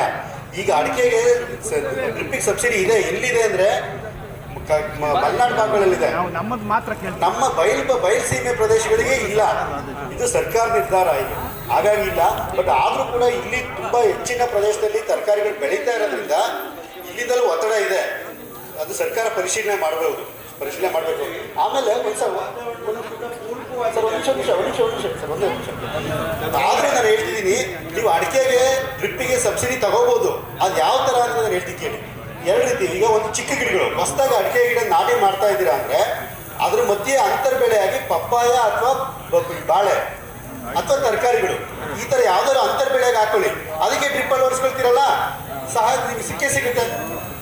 ಎರಡನೇದು ದೊಡ್ಡ ಗಿಡಗಳು. ಸರ್, ನಮ್ಮ ದೊಡ್ಡ ಗಿಡಗಳಿದ್ದಾವೆ ಸರ್, ಅಡಿಕೆ ಮರಗಳಿದ್ದಾವೆ, ನಾವೇನು ಮಾಡಬೇಕು? ಅದಕ್ಕೂ ಸಿಂಪಲ್ಲು. ಆ ಅಡಿಕೆ ಮರಗಳಿಗೆ ನೀವು ಇದು ಏನೋ ಬೆಳೆದೆಲೆ ಅಥವಾ ಕಾಳು ಮೆಣಸು ಅದನ್ನ ಅಂತರ್ ಬೆಳೆ ಬೆಳೀರಿ, ಅದಕ್ಕೆ ಕೊಡ್ತೀವಿ ನಾವು. ಮುಗೀತಲ್ಲ, ಅಡಿಕೆಗೂ ಸಿಕ್ಕಾಯ್ತಲ್ಲ. ನನ್ನ ಪ್ರಶ್ನೆ ಇದ್ದಿದ್ದು ವೈಜ್ಞಾನಿಕವಾಗಿ ಯಾಕೆ ಕೊಡ್ತಾ ಇಲ್ಲ, ಅದು ಇಷ್ಟೇ. ನೀವು ಹೇಳಿದ್ರಲ್ಲ ಒಬ್ರು ವರದಿಯನ್ನು ಆಧರಿಸಿ ಕೊಡ್ತಾ ಇಲ್ಲ. ಆ ವರದಿನಲ್ಲಿ ಏನಿದೆ ಅಂತ ರೈತರಿಗೆ ಗೊತ್ತಾಗಲಿ ಅಂತ ನಾನು ಪ್ರಶ್ನೆ ಕೇಳಿದ್ದು. ಸರಿ ಅಣ್ಣ, ಸರಿ, ಆಯ್ತು, ಓಕೆ. ಅಂತರ್ ಬೆಳೆನಲ್ಲಿ ತಗೊಳ್ಳೋದು ಗೊತ್ತಿದೆ. ನಿಮ್ಮ ಎರಡನೇ ಪ್ರಶ್ನೆಗೆ ನಾವು ಹೇಳಿದ್ರೆ ಒಂದು ಅಡಿಕೆ ಬೆಳೆಯ ಉಷ್ಣಾಂಶ ನಾನು ಹೇಳಿದೆ 36-37 ಡಿಗ್ರಿ ಸೆಂಟಿಗ್ರೇಡ್ ಬೇಕು ಅಂತ. ಅದು ಬೆಳೆ ಪ್ರಾರಂಭ ಆಗ್ತಕ್ಕಂಥದ್ದು ಯೂಶಲಿ ಏನಾಗುತ್ತೆ, ಬಯಲುಸೀಮೆನಲ್ಲಿ ಹಿಂಗಾರ ಪ್ರಾರಂಭ ಆಗ್ತಕ್ಕಂಥದ್ದು ಜನವರಿ ಮಂತಲ್ಲಿ. ಅದೇ ಮಲೆನಾಡು ಪ್ರದೇಶಗಳಿಗೆ ಹೋದರೆ ನಮಗೆ 1 ತಿಂಗಳು ಡಿಲೇ ಆಗುತ್ತೆ. ಫೆಬ್ರವರಿ 2ನೇ ವಾರದಲ್ಲಿ ನಮಗೆ ಹಿಂಗಾರ ಬರಲಿಕ್ಕೆ ಪ್ರಾರಂಭ ಆಗುತ್ತೆ. ಹಿಂಗಾರ ಕಟ್ತಕ್ಕಂಥ ಸಂದರ್ಭದಲ್ಲಿ ಸೂಕ್ತವಾಗಿ ವಾತಾವರಣ ಟೆಂಪರೇಚರು ಎಷ್ಟಿದ್ರೂ ನಡೀತದೆ, 38 ಇದ್ರೂ ನಡೀತದೆ. ಆದರೆ ವಾತಾವರಣದ ಆರ್ದ್ರತೆ ಅಂತ ಕರಿತೀವಿ, ಅಂದರೆ ತೇವಾಂಶ, ವಾತಾವರಣದಲ್ಲಿರ್ತಕ್ಕಂಥ ತೇವಾಂಶ ಅದು 90% ಇರಲೇಬೇಕು. ಯಾವಾಗ ಉಷ್ಣಾಂಶ ಜಾಸ್ತಿ ಆಗುತ್ತೆ, ತೇವಾಂಶ ವಾತಾವರಣದಲ್ಲಿ ಕಡಿಮೆ ಆಗುತ್ತೆ, ಹರಳು ಕಟ್ತಕ್ಕಂಥ ಒಂದು ಪ್ರಮಾಣ ಗಣನೀಯವಾಗಿ ಕುಸಿತಾಗುತ್ತೆ. ಅದಕ್ಕೆ ಪೂರಕವಾದ ಉದಾಹರಣೆ ಅಂತ ಹೇಳಿದ್ರೆ ಕಳೆದ ವರ್ಷದ ಅಡಿಕೆಯ ಬೆಳೆ. ಕಳೆದ ವರ್ಷ ಶೇಕಡ ನಮ್ಮಲ್ಲಿ 50%ಗಿಂತ ಕಡಿಮೆ ಫಸಲು ಸಹ ಬಂದಿದೆ. ಆಯ್ತಾ, ನಿಮ್ಮಲ್ಲಿ 30 ಇರ್ಬೋದು, ನಮ್ಮಲ್ಲಿ 50% ಬಂದಿದೆ. ಇದಕ್ಕೆ ನಾನು ಹೇಳೋದೇನಪ್ಪ ಅಂತಂದರೆ, ಈ ಭಾಗಕ್ಕೆ ಅಡಿಕೆ ಸೂಕ್ತ ಅಲ್ಲ ಅಂತ ರಿಟರ್ನ್ ಅಗ್ರಿಮೆಂಟೇ ಇದೆ. ಯಾವುದು ಬಯಲುಸೀಮೆ ಪ್ರದೇಶದಲ್ಲಿ ಅಡಿಕೆ ಸೂಕ್ತ, ಈಗ ಗೋರಖ್ ಸಿಂಗ್ ವರದಿ ಹೇಳಿದಾರಲ್ಲ ಆ ಥರ. ಬಟ್ ನಾನು ಸ್ವಲ್ಪ ಪ್ರಾಕ್ಟಿಕಲ್ ಆಗಿ ಮಾತಾಡ್ತೀನಿ, ಅಂದರೆ ಬುಕ್ಸಲ್ಲಿರೋದು ಹೇಳಲ್ಲ. ಯಾಕೆ ನಾನು 18 ವರ್ಷ ನಂದು ನಾನು 18 ವರ್ಷ ಅಡಿಕೆ ಬೆಳೆನಲ್ಲಿ ಭಾಳ ಸಂಶೋಧನೆ ಇದನ್ನೆಲ್ಲ ಮಾಡಿದ್ದೀನಿ. ಹಂಗಾಗಿ ನಾನೊಂದು ಅನುಭವ, ಇದೆಲ್ಲೂ ಟೆಕ್ಸ್ಟ್ ಬುಕ್ಕಲ್ಲಿ ಸಿಗಲ್ಲ, ಎಲ್ಲೂ ನೀವು ಇದನ್ನ ಹೇಳಕ್ಕೆ ಹೋಗ್ಬೇಡಿ. ಅಂದರೆ 38-40 ಡಿಗ್ರಿ ಟೆಂಪ್ರೇಚರ್ನಲ್ಲೂ ಸಹ ನಾವು ವೈಜ್ಞಾನಿಕವಾಗಿ ಅಡಿಕೆ ಕೃಷಿ ಮಾಡಿದರೆ ಉತ್ತಮ ಇಳುವರಿ ತೆಗೆದುಕೊಳ್ಳೋಕ್ಕೆ ಆಗುತ್ತೆ. ಅದಕ್ಕೇನು ಮಾಡಬೇಕು? ನಾನು ಹೇಳಿದೆ, ಒಂದು ಕೃತಕವಾಗಿರ್ತಕ್ಕಂಥ ವಾತಾವರಣವನ್ನು, ಅದು ಪೂರಕವಾಗಿರ್ತಕ್ಕಂಥ ವಾತಾವರಣವನ್ನು ಸೃಷ್ಟಿ ಮಾಡಬೇಕು. ಈಗ ನಿಮ್ಮ ಬಯಲುಸೀಮೆನಲ್ಲಿ ಮಾಡೋದಾದರೆ ಹೆಂಗೆ ಮಾಡ್ಬೋದು? ಮೊದಲನೇ ಕ್ವಶನ್ ಏನಪ್ಪ ಅಂತಂದರೆ, ಅಡಿಕೆ ತೋಟದ ಸುತ್ತಲೂ ಎತ್ತರವಾಗಿರ್ತಕ್ಕಂಥ ಗಿಡಗಳನ್ನು ಬೆಳಿಬೇಕು. ಎತ್ತರವಾಗಿರ್ತಕ್ಕಂಥ ಗಿಡಗಳು, ಐದರ್ ಸಿಲ್ವರ್ ಗಿಡ ಇರ್ಬೋದು ಅಥವಾ ಹೆಬ್ಬೇವು ಇರ್ಬೋದು ಅಥವಾ ಬೇರೆ ಇನ್ನು ಚೊಚ್ಚೆ ಇರ್ಬೋದು, ಯಾವುದೇ ಇರಲಿ ಅದು ಎತ್ತರವಾಗಿ ಬೆಳೀತಕ್ಕಂಥ ಗಿಡಗಳನ್ನು ಅಡಿಕೆ ಸುತ್ತ ಬೆಳಿಬೇಕು. ಅದು ಮೊದಲನೇ ಏನು ಮಾಡುತ್ತೆ ಸರ್ ಎತ್ತರವಾಗಿ ಗಿಡಗಳು ಅಂತ ಹೇಳಿದ್ರೆ, ಮೊದಲು ಗಾಳಿಯನ್ನು ತಡೆಯುತ್ತೆ ಅದು. ಎರಡನೇದು ಬಿಸಿಲಿನ ಶಾಖವನ್ನು ತಡೀತದೆ, ವಾಪಸ್ ಒಳಗೆ ಬರೋದು, ಮಧ್ಯಾಹ್ನ ಮೇಲೆ ಬರುತ್ತಲ್ಲ ಬಿಸಿಲು, ಅದನ್ನು ತಡೆಯುತ್ತೆ. ಅಲ್ಲಿಗೆ 1% ನಿಮ್ಮದು ಪ್ರಾಬ್ಲಮ್ ಸಾಲ್ವ್ ಆಯಿತು. ಎರಡನೇದೇನಪ್ಪ ಅಂತಂದರೆ ಅಂತರವನ್ನು ನಾಟಿ ಮಾಡ್ತಕ್ಕಂಥದ್ದನ್ನು ಕಡಿಮೆ ಮಾಡ್ಬೋದು. ಎಲ್ಲಿ ಬಿಸಿಲು ಜಾಸ್ತಿ ಇರೋ ಕಡೆ. ನಾವು ನಮ್ಮ ಬಯಲುಸೀಮೆಯಲ್ಲಿ 9-9 ದಾಯ ಮಾಡ್ತೀವಿ, 9-8 ಮಾಡ್ತೀವಿ. ಹಂಗಂತ ನೀವು 6-6 ಹಾಕೊಳ್ಳಿ ಅಂತ ಹೇಳಲ್ಲ ನಾನು, ಅದು ಸೂಟಬಲ್ ಅಲ್ಲ. ಒಂದು ಸ್ಪೇಸಲ್ಲಿ ಗಾಳಿ ಆಡಲೇಬೇಕು, ಅದು 9 ದಾಯ ಮಾಡ್ಕೊಳ್ಳಿ, ಇನ್ನೊಂದು ದಾಯ 7 ಅಥವಾ 8 ಮಾಡ್ಕೊಳ್ಳಿ ನಿಮ್ಮಲ್ಲಿ ಜಾಸ್ತಿ ಇರುವ ಕಡೆ. ಯಾವಾಗ ಮಾಡ್ತೀರಾ, ಗಾಳಿ ಯಾವಾಗ ಜಾಸ್ತಿ ಆಡುತ್ತೆ ಅದ್ರ ದಾಯ ಜಾಸ್ತಿ ಮಾಡಿ. ಅದು ಉತ್ತರ ದಕ್ಷಿಣ ಇರುತ್ತೋ ಅಥವಾ ಪೂರ್ವ ಪಶ್ಚಿಮ ಇರುತ್ತೋ ನಿಮ್ಮ ಹೊಲದ ಮೇಲೆ ಡಿಪೆಂಡ್ ಆಗುತ್ತೆ, ಹೊಲದ ಟೋಪೋಗ್ರಫಿ ಮೇಲೆ ಡಿಪೆಂಡ್ ಆಗುತ್ತೆ. ಪೂರ್ವ ಪಶ್ಚಿಮ ದಾಯ ಇದೆಯಲ್ಲ, ಪೂರ್ವ ಪಶ್ಚಿಮ ದಾಯನ ಯಾವತ್ತೂ ಕಡಿಮೆ ಇಡಿ. ಆ ಕಡಿಮೆ ಇಟ್ಟಾಗ ಏನಾಗುತ್ತೆ, ಒಂದು ಮರದ ನೆರಳು ಇನ್ನೊಂದು ಬೀಳೋದ್ರಿಂದ ಅಲ್ಲಿ ಸ್ವಲ್ಪ ಇದಾಗುತ್ತೆ. ಮೂರನೇದು, ಅಡಿಕೆ ತೋಟದಲ್ಲಿ ಬಯಲು ಸೀಮೆನಲ್ಲಿ ಉಳುಮೆ ನಿಲ್ಲಿಸಿ, ಉಳುಮೆ ಕಡಿಮೆ ಮಾಡಿ.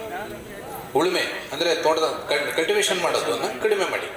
ಯಾಕೆ ಕಡಿಮೆ ಮಾಡಬೇಕು ಅಂದರೆ, ಜಾಸ್ತಿ ಕಲ್ಟಿವೇಷನ್ ಮಾಡಿದಷ್ಟು ಭೂಮಿ ಜಾಸ್ತಿ ಓಪನ್ ಆದಷ್ಟು ನೀರು ಜಾಸ್ತಿ ಆವಿ ಆಗುತ್ತೆ. ಅದೇ ಭೂಮಿನಲ್ಲಿ ಒದಿಕೆ ಇದ್ದಷ್ಟು, ಹೆಚ್ಚು ಕಳೆ ಇದ್ದಷ್ಟು ಅಥವಾ ಹೆಚ್ಚು ಬೆಳೆ ಇದ್ದಷ್ಟು ತೇವಾಂಶ ಇಟ್ಕೊಳ್ಳಿಕ್ಕೆ ಅದು ಸಹಾಯ ಆಗುತ್ತೆ. ಆಯಿತಾ? ಸೊ ಆ ರೀತಿ ಒಂದು ವಾತಾವರಣ ಇದನ್ನು ಮಾಡಿ. ಆಮೇಲೆ ಅಟ್ಲೀಸ್ಟ್ ಜನವರಿ ತಿಂಗಳಲ್ಲಿ 1 ಸಾರಿ, ಮಾರ್ಚ್ ತಿಂಗಳಲ್ಲಿ 1 ಸಾರಿ, ಏಪ್ರಿಲ್ ತಿಂಗಳಲ್ಲಿ 1 ಸಾರಿ ನಿಮಗೆ ಕೃಷಿ ಇಲಾಖೆಯಲ್ಲಿ ಕರಿ ಪೈಪ್ ಕೊಡ್ತಾರೆ. ಅದು ಕರಿ ಪೈಪ್ ಕೊಡ್ತಾರೆ, ಗೊತ್ತಿದೆಯಲ್ಲ, ಸಬ್ಸಿಡಿನಲ್ಲಿ ಕೊಡ್ತಿದ್ದಾರೆ. ಆಯಿತಾ? ಆ ಥರದ್ದು ಕರಿ ಪೈಪ್ ಇದೆ, ಸ್ಪ್ರಿಂಕ್ಲರ್ ಸಿಸ್ಟಮ್. ಒಂದು ಇರಿಗೇಷನ್ ಕೊಡಿ ಸಾಕು, ಯಾವುದಾದ್ರು ಸ್ಪ್ರಿಂಕ್ಲರ್. ನೀವು ಸ್ಪ್ರಿಂಕ್ಲರ್ ಸಿಸ್ಟಮ್ ನಿಮ್ಮಲ್ಲಿ ನೀರು ಚೆನ್ನಾಗಿತ್ತು ಅಂದರೆ ಜನವರಿನಲ್ಲಿ 1, ಮಾರ್ಚಲ್ಲಿ 1 ಮತ್ತು ಏಪ್ರಿಲಲ್ಲಿ 1 ಹಗಲೊತ್ತು ಕೊಡಬೇಕು. ಒಂದು ಇರಿಗೇಷನ್ ಸ್ಪ್ರಿಂಕ್ಲರ್ ಸಿಸ್ಟಮಲ್ಲಿ ಇರಿಗೇಷನ್ ಕೊಡಬೇಕು. ಯಾಕೆ ಅಂತಂದರೆ ಗಾಳಿಯಲ್ಲಿ ನೀರು ತೇಲಾಡುತ್ತೆ, ಅವಾಗ ಹೊರಗಡೆ ವಾತಾವರಣಕ್ಕೂ ಒಳಗಡೆ ವಾತಾವರಣಕ್ಕೂ ಆಟೋಮೆಟಿಕಲಿ 3-3.5 ಡಿಗ್ರಿ ಸೆಂಟಿಗ್ರೇಡ್ ಟೆಂಪ್ರೇಚರ್ ಕಡಿಮೆ ಆಗುತ್ತೆ. ಸೊ ಇದನ್ನು ಮಾಡಿದ್ರೆ ಬಯಲುಸೀಮೆನಲ್ಲೂ ಸ್ವಲ್ಪ ಅಡಿಕೆ ಇಳುವರಿಯನ್ನು ಇನ್ಕ್ರೀಸ್ ಮಾಡಲಿಕ್ಕೆ ಅವಕಾಶ ಇದೆ. ಒಂದು. ಎರಡನೇದು, ಬಹು ಬೆಳೆ ಪದ್ಧತಿ ಅಂತ ಹೇಳಿದ್ರೆ ಅಡಿಕೆನಲ್ಲಿ ಅಂತರ ಬೆಳೆಗಳಿಗೆ ಉತ್ತೇಜನ ಕೊಡಿ. ಕೋಕೋ ಬೆಳೆ ಇರ್ಬೋದು, ಜಾಯಿಕಾಯಿ ಇರ್ಬೋದು. ನಿಮಗೆಲ್ಲ ಗೊತ್ತಿದೆಯಲ್ಲ, ನಾನು ಈ ವರ್ಷ ನಮ್ಮ ದಾವಣಗೆರೆಯಲ್ಲಿ ಸುಮಾರು ಒಂದು 200-250 ಎಕರೆ ಜಾಯಿಕಾಯಿ ಹಾಕ್ಸಿದ್ದೀನಿ. ರೈತರ ಹತ್ರ ಕರ್ಕೊಂಡೋಗಿ ಸಾಗರದ ಹತ್ರ ತೋರಿಸಿ, ಅವರಿಗೆ ಮರ ತೋರಿಸಿ, ಅದನ್ನು ಕಾಯಿ ತೋರಿಸಿ, ಆ ಕಾಯಿಂದ ಎಷ್ಟು ಬರೋದು ದುಡ್ಡು ಎಲ್ಲ ರೈತರ ಹತ್ರ ಮಾತಾಡಿಸಿ ಈಗ ಅವರು ಉತ್ತೇಜನ ಆಗಿದ್ದಾರೆ. 2 ಥರ ಸಿಗುತ್ತೆ, ಒಂದು ನಿಮಗೆ ಗ್ರಾಫ್ಟೆಡ್ ಸಿಗುತ್ತೆ, ಇನ್ನೊಂದು ಬೀಜದಿಂದ ಬಂದಿರೋದು ಸಿಗುತ್ತೆ. ಬೀಜದಿಂದ ಬಂದಿರೋದು ಹಾಕಿದರೆ ಸ್ವಲ್ಪ ಮರ ಜೋರಾಗಿ ಬರುತ್ತೆ, ಕಾಯಿಗಳ ಸಂಖ್ಯೆ ಜಾಸ್ತಿ ಬರುತ್ತೆ. ಒಂದು ಮರಕ್ಕೆ ಕನಿಷ್ಠ ಪಕ್ಷ ಅಂತ ಹೇಳಿದ್ರೆ 6,000-6,500 ರೂಪಾಯಿ ದುಡ್ಡು ಬರುತ್ತೆ 10 ವರ್ಷ ಆದಮೇಲೆ. ಯಾವುದಕ್ಕೆ? ಜಾಯಿಕಾಯಿಗೆ. ಅಂಥವು 100 ಮರ ಇತ್ತು ಅಂತ ಹೇಳಿದ್ರೆ ನಮಗೆ ಒಂದು 4-5 ಲಕ್ಷ ರೂಪಾಯಿ ಇನ್ಕಮು ಜಾಯಿಕಾಯಿಂದನೇ ಬರುತ್ತೆ. ಗೊತ್ತಾಯ್ತಾ? ಸೊ ಆ ಥರ ಬೆಳೆಗಳನ್ನು ಬೆಳ್ಕೊಳ್ಳಿಕ್ಕೆ ಅವಕಾಶ ಇದೆ. ಮತ್ತು ಬೇರೆ ಇನ್ನೊಂದು ಏನಪ್ಪ ಅಂತಂದರೆ, ಹಸಿರೆಲೆ ಗೊಬ್ಬರಗಳನ್ನು ಕಂಟಿನ್ಯೂಸ್ ಮಾಡಿರಿ ನಿಮ್ಮ ಭಾಗದಲ್ಲಿ. ಆದಷ್ಟು ಕಳೆನಾಶಕ ಬಳಕೆ ಮಾಡೋದು ಕಡಿಮೆ ಮಾಡಿ. ನಿಮ್ಮಲ್ಲಿ ಅದನ್ನು ನೀವು ಹೇಳ್ಬೋದು, ಇಡೀ ರಾಜ್ಯದಲ್ಲಿ ಅತಿ ಹೆಚ್ಚು ಕಳೆನಾಶಕ ಬಳಸೋ ತಾಲೂಕು ನಮ್ಮದೇ, ಚನ್ನಗಿರಿ.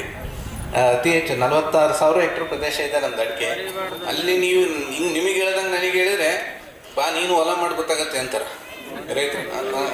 ನೀನು ಒಂದು 4 ಎಕರೆ ತೋಟ ಕಟ್ಟು ಗೊತ್ತಾಗತ್ತೆ ಲೇಬರ್ದು ಅಂತಾರೆ. ನನಗೆಲ್ಲ ಅನುಭವ ಇದೆ, ನಂದು 10 ಎಕರೆ ತೋಟ ಇದೆ. ಬಟ್ ಆದರೆ ನಾವು ಮಾಡೋ ಸಿಸ್ಟಮೇ ಬೇರೆ ಇದೆ. ಆದರೆ ನಾನು ಹೇಳಿದ್ನಲ್ಲ, ಕಳೆನಾಶಕ ಕಡಿಮೆ ಮಾಡಿದಾಗ ಏನಾಗುತ್ತೆ, ಭೂಮಿ ಸ್ವಲ್ಪ ಸತ್ವ ಹಿಡ್ಕೊಳ್ಳುತ್ತೆ ಜಾಸ್ತಿ.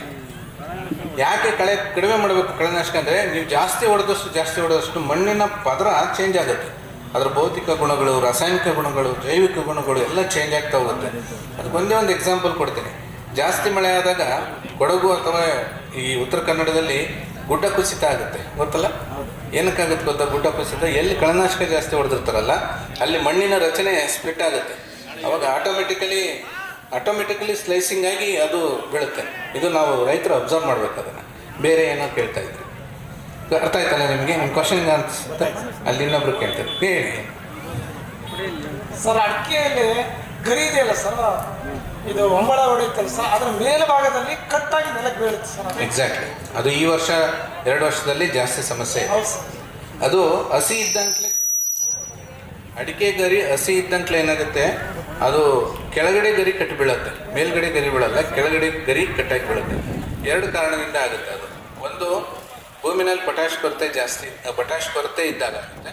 ಭೂಮಿನಲ್ಲಿ ಸಾರಜನಕದ ಅಂಶ ಜಾಸ್ತಿ ಆಗೋದಾಗುತ್ತೆ, ನಾನು ನೋಡಿರೋದು. ಮತ್ತು ಒಂದು ನ್ಯೂಟ್ರಿಯೆಂಟ್ಗೆ ಇನ್ನೊಂದು ನ್ಯೂಟ್ರಿಯೆಂಟ್ಗೆ ಭಾಳ ಸಿಂಬಾಟಿಕ್ ರಿಲೇಷನ್ ಇದೆ ನಮ್ಮ ಅಡಿಕೆನಲ್ಲಿ. ಹೆಂಗೆಂದರೆ ಸಾರಜನಕ ಯಾವಾಗ ಜಾಸ್ತಿ ಆಗುತ್ತೆ ಅವಾಗ ಆಟೋಮೆಟಿಕಲಿ ನಮ್ಮಲ್ಲಿ ಕ್ಯಾಲ್ಶಿಯಂ ಕಡಿಮೆ ಆಗುತ್ತೆ. ಭೂಮಿನಲ್ಲಿ ಕ್ಯಾಲ್ಶಿಯಂ ಕಡಿಮೆ ಆದಾಗ ಈ ಎಲೆಗೆ ಇದು ಸಿಗೋದಿಲ್ಲ, ಏನೋ ಏನು ಹೇಳ್ತೀವಿ, ಅದು ಶಕ್ತಿ, ಆ ಎಲೆಯನ್ನೇ ಅಟ್ಯಾಚ್ ಮಾಡಿ ಇಟ್ಕೊಳ್ತಕ್ಕಂಥ ಶಕ್ತಿ ಕಡಿಮೆ ಆಗುತ್ತೆ.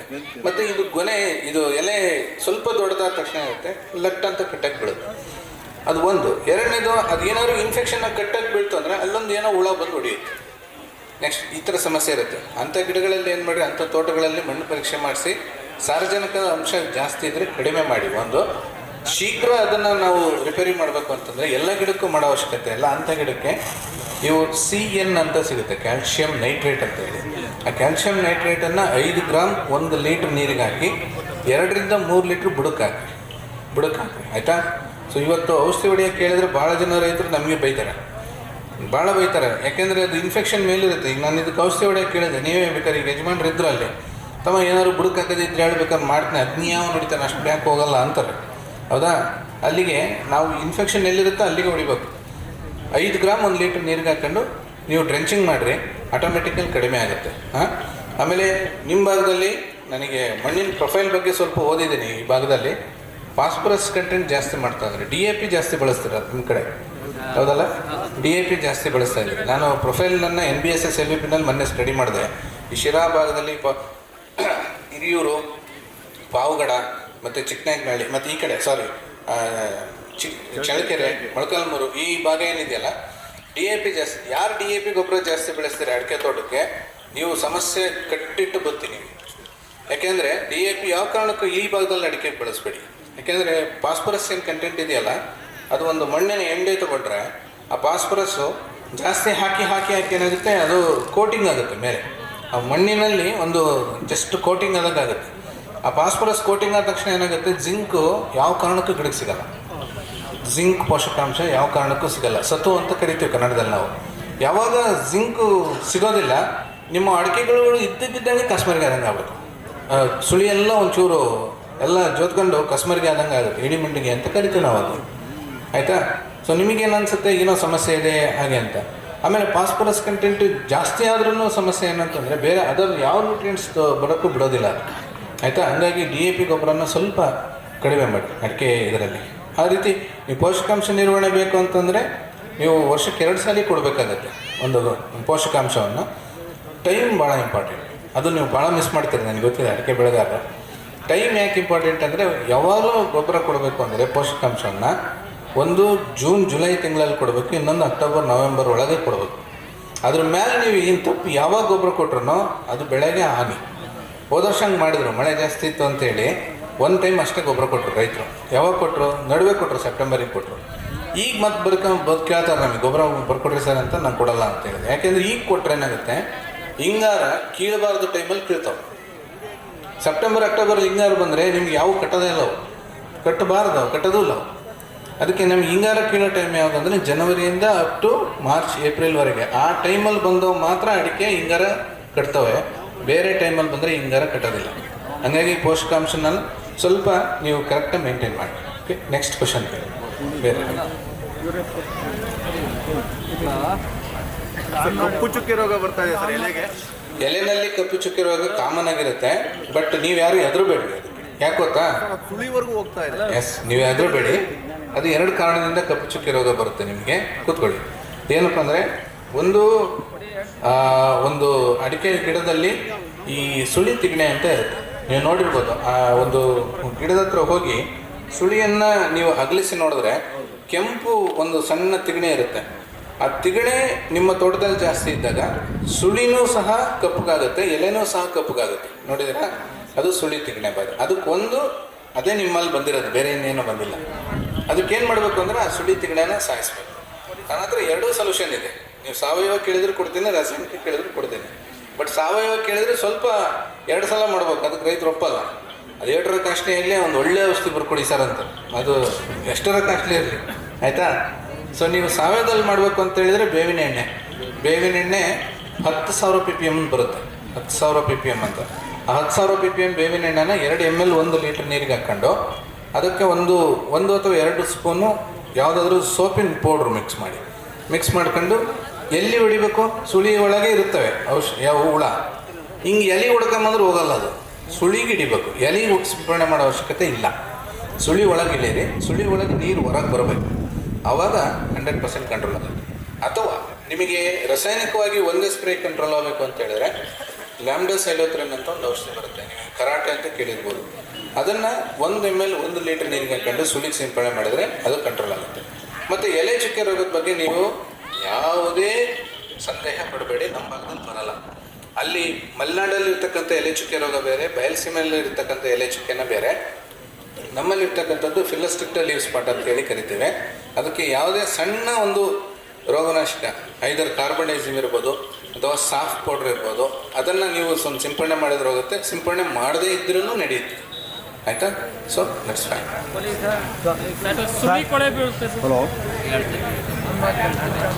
ಯಾವುದ್ರಲ್ಲಿ?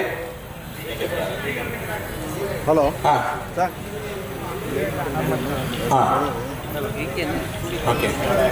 ಅದಕ್ಕೆ ಬೇರೆ ಏನು ಬೆಳೆ ಹಾಕಿದ್ರಿ ಶ್ರೀಗಂಧದ ಜೊತೆ? ಶ್ರೀಗಂಧ ಯೂಶಲಿ ಏನಾಗುತ್ತಪ್ಪ ಅಂತಂದರೆ ಅದು ಸಿಂಗಲಾಗಿ ಬೆಳೆಯೋದಿಲ್ಲ, ಅದು ಪರಾವಲಂಬಿ ಇರೋದ್ರಿಂದ ಹೇಳ್ತೀನಿ ಪರಾವಲಂಬಿ ಇರೋದ್ರಿಂದ ಏನಾಗುತ್ತೆ, ಅದ್ರ ಜೊತೆಗೆ ಯಾರು ಇರಲೇಬೇಕು, ಆಯಿತಾ. ಸೊ ಹಂಗಾಗಿ ಅದು ಈ ಯಾವುದೇ ಒಂದು ಬೆಳೆಯನ್ನು ಅದು ಅವಲಂಬನೆ ಮಾಡಿ ಬೆಳೀತಕ್ಕಂಥ ಬೆಳೆ. ಬಟ್ ನನಗೆ ನಂದು ನೇರವಾದಂಥ ಒಂದು ಅಭಿಪ್ರಾಯ ಏನಪ್ಪ ಅಂತಂದರೆ, ಶ್ರೀಗಂಧದ ಬೆಳೆದು ಲಾಭ ಮಾಡಿರ್ತಕ್ಕಂಥವ್ರು ತುಂಬ ಕಡಿಮೆ.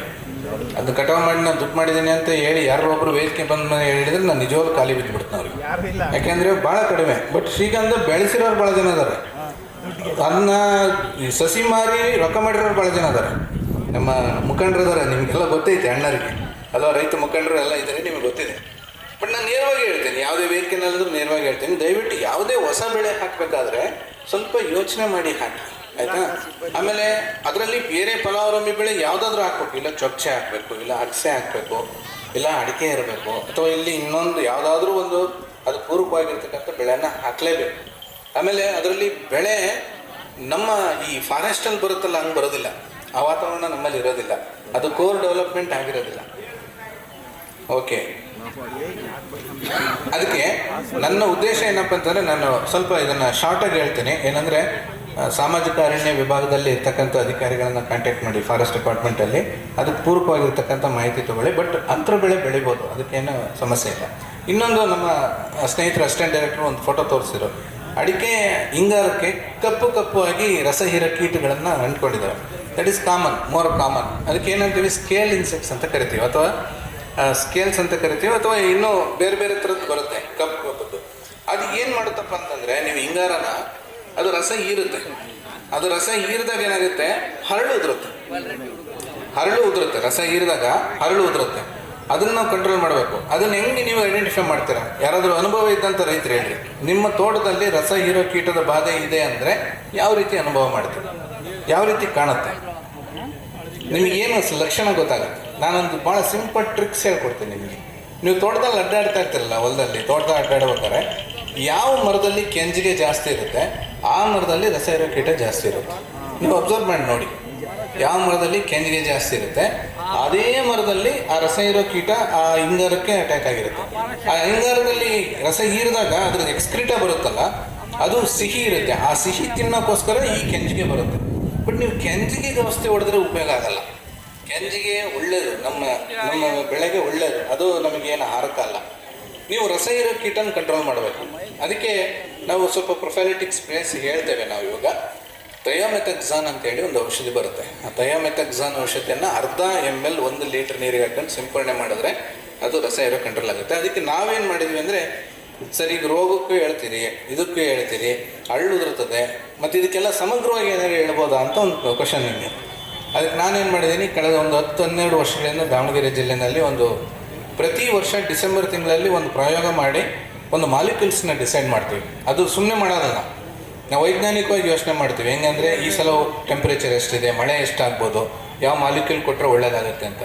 ಪ್ರತಿ ವರ್ಷ ನಾವೊಂದು ಮಾಲಿಕ್ಯೂಲ್ನ ಫಾರ್ಮುಲೇಟ್ ಮಾಡಿ ಅದಕ್ಕೆ ಬೇಕಾಗಿರ್ತಕ್ಕಂಥ ನ್ಯೂಟ್ರಿಯೆಂಟ್ಸ್ ಎಲ್ಲ ಕಂಪ್ಯಾಟಬಲ್ ಕೆಮಿಕಲ್ಸ್ ಅಂತ ಕರಿತೀವಿ. ಕಂಪ್ಯಾಟಬಲ್ ಅಂದರೆ ಒಂದು ಹಾಕಿದರೆ ಅದ್ರ ಜೊತೆಗೆ ಅದು ಮಿಕ್ಸ್ ಆಗಬೇಕು, ಅದು ಅನ್ಕಂಪ್ಯಾಟಬಲ್ ಆಗಬಾರ್ದು. ಆ ಥರ ಸ್ಟಡಿ ಮಾಡಿ ಒಂದು 3 ಕೆಮಿಕಲನ್ನು ಪ್ರತಿ ವರ್ಷ ನಾವು ರೆಕಮೆಂಡ್ ಮಾಡ್ತೀವಿ ರೈತರಿಗೆ.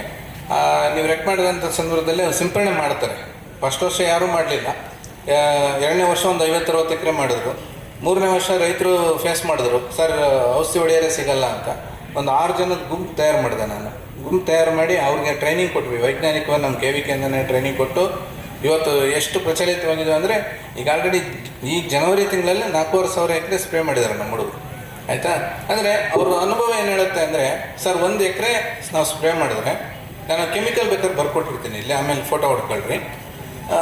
ಇದು ನಾನು ಎಕನಾಮಿಕ್ಸ್ ಹೇಳ್ಬೇಕು. ಯಾಕೆ ಯಾವತ್ತು ರೈತರನ್ನ ದುಡ್ಡಲ್ಲಿ ನಾವು ಮಾತಾಡಿಸ್ಬೇಕು ಅಂತಂದರೆ ಅವ್ರಿಗೆ ಆರ್ಥಿಕ ಲಾಭ ಆಗಬೇಕು ಅನ್ನೋದಷ್ಟೇ ನನ್ನ ಇದು. ಏನೇ ತಂತ್ರಜ್ಞಾನ ಆದ್ರೂ ನೀವು ಆರ್ಥಿಕ ಲಾಭ ಆಗಬೇಕು. 1 ಎಕರೆ ಸ್ಪ್ರೇ ಮಾಡಿದ್ರೆ ನಿಮಗೆ 3,000ರಿಂದ 3,200 ರೂಪಾಯಿ ಖರ್ಚು ಬರುತ್ತೆ ಸ್ಪ್ರೇ ಮಾಡಲಿಕ್ಕೆ. ಏನು ಅನುಕೂಲ ನಿಮಗೆ ಅದಕ್ಕೆ? ಬರೀ 1 ಕ್ವಿಂಟಲ್ ಅಡಿಕೆ ಜಾಸ್ತಿ ಆದರೆ ಸಾಕು. 1 ಕ್ವಿಂಟಲ್ ಅಡಿಕೆ ಜಾಸ್ತಿ ಆದರೆ 50,000 ರೂಪಾಯಿ ಇದೆ ಇವತ್ತು ಬೆಲೆ. ಆಯಿತಾ? ನಿಮಗೆ 45,000 ರೂಪಾಯಿ ನಿವ್ವಳ ಆದಾಯ ಬರುತ್ತೆ 1 ಕ್ವಿಂಟಲ್ ಅಡಿಕೆ ಜಾಸ್ತಿ. ಎರಡನೇದು, ನೀವು ಮಾಡ್ತಕ್ಕಂಥ ಇನ್ನೊಂದು ತಪ್ಪು ಹೇಳ್ತೀನಿ, ದಯವಿಟ್ಟು ಅದನ್ನು ತಿದ್ಕೋಬೇಕು ರೈತರು. ಅಡಿಕೆ ಮರದಲ್ಲಿ ಕರ್ರಗಾಗಿರ್ತಕ್ಕಂಥ ಹಿಂಗಾರುಗಳು ಜೋತ್ ಬಿದ್ದಿರ್ತಾವಲ್ಲ, ಅವನು ಅಲ್ಲೇ ಬಿಡ್ತೀರಿ. ಅವ್ನು ತೆಗೆದು ಸ್ಪ್ರೇ ಮಾಡಬೇಕು, ಅವ್ನು ತೆಗೆದು ಹೊರಗಾಕಿ ಸುಡಬೇಕು ಪ್ರತಿ ವರ್ಷ. ಎರಡನೇದು, ಅಡಿಕೆ ಕೊಯ್ಲು ಮಾಡೋಕ್ಕೆ ಬರ್ತಾರಲ್ಲ ನಿಮ್ಮ ಹೊಲಗಳಿಗೆ, ಹಿಂಗಾರ ಬಡಿತಾರಲ್ವ, ಬಡದಲ್ಲಿ ಗುಂಪೆ ಹಾಕಿರ್ತಾರೆ. ಪಾಪ ಅವ್ನು ಗುಂಪೆ ಹಾಕಿ ಹೋಗಿರ್ತಾನೆ ಬೆಂಕಿ ಹಾಕಲಿ ಅಂತ. ಅದನ್ನೇನು ಮಾಡ್ತೀರಿ, ಹೊಲದ ಗುಕ್ಕಿ ನೀವು ಹೊಲ ಹೊಡಿತೀರಿ ಮಣ್ಣು ಫಲವತ್ತಾಗಲಿ ಅಂತ. ತಪ್ಪದು. ಅದನ್ನು ಹೊರಗೆ ಹಾಕಬೇಕು. ದಾರಿಗೆ ಹೋಗೋ ಧೂಳು ತಂದು ಮೈ ಮೇಲೆ ಹಾಕೊಂಡಂಗೆ ಅವರು. ಯಾಕೆಂದರೆ ಆ ಹಿಂಗಾರದಲ್ಲಿ ನಿಮಗೆ ರೋಗಾಣು ಇರುತ್ತೆ. ಆ ರೋಗಾಣು ಮಣ್ಣಲ್ಲಿ ಜೀವನ ಮಾಡುತ್ತೆ. ಕೊಲೆಟೋಟ್ರೈಕಮ್ ಅಂತ ಹೇಳಿ ಅದು ರೋಗಾಣ ಹೆಸರು. ಅದನ್ನು ಮತ್ತೆ ನೀವೇನು ಮಾಡ್ತೀರಿ, ಅದು ಹೊರಗೆ ಹೋಗೋದನ್ನ ತಂದು ಮತ್ತೆ ಮಣ್ಣಿಗೆ ಹಾಕ್ಯಂತೀರಿ. ಹಂಗಾಗಿ ನಿಮ್ಮ ಹೊಲ ಬಿಟ್ಟು ಅದು ಅಲ್ಲಾಡೋದೇನು, ಆ ರೋಗ ನಿಮ್ಮ ಹೊಲ ಬಿಟ್ಟು ಹೊರಕ್ಕೆ ಹೋಗಲ್ಲ. ಆಯಿತಾ? ಸೊ ಹಂಗಾಗಿ ಆ ಹಳೆ ಹಿಂಗಾರುಗಳನ್ನು ಹೊರಗಡೆ ಕಳಿಸ್ತಾ ಇರಬೇಕು. ಕಳಿಸಿ ಅದನ್ನು ಸುಡ್ತಾ ಹೋಗ್ರಿ, ಕಾಲಕ್ರಮೇಣವಾಗಿ ನಿಮ್ಮ ಹೊಲದಲ್ಲಿ ಫಸಲು ಜಾಸ್ತಿ ಆಗ್ತಾ ಹೋಗುತ್ತೆ. ಬೇರೆ ಏನಾದ್ರು ಪ್ರಶ್ನೆ? ಆ ಪಪ್ಪಾಯದ್ದು ಕೇಳಿದ್ರು, 1 ನಿಮಿಷ ಇದು ಮಾಡ್ರೆ.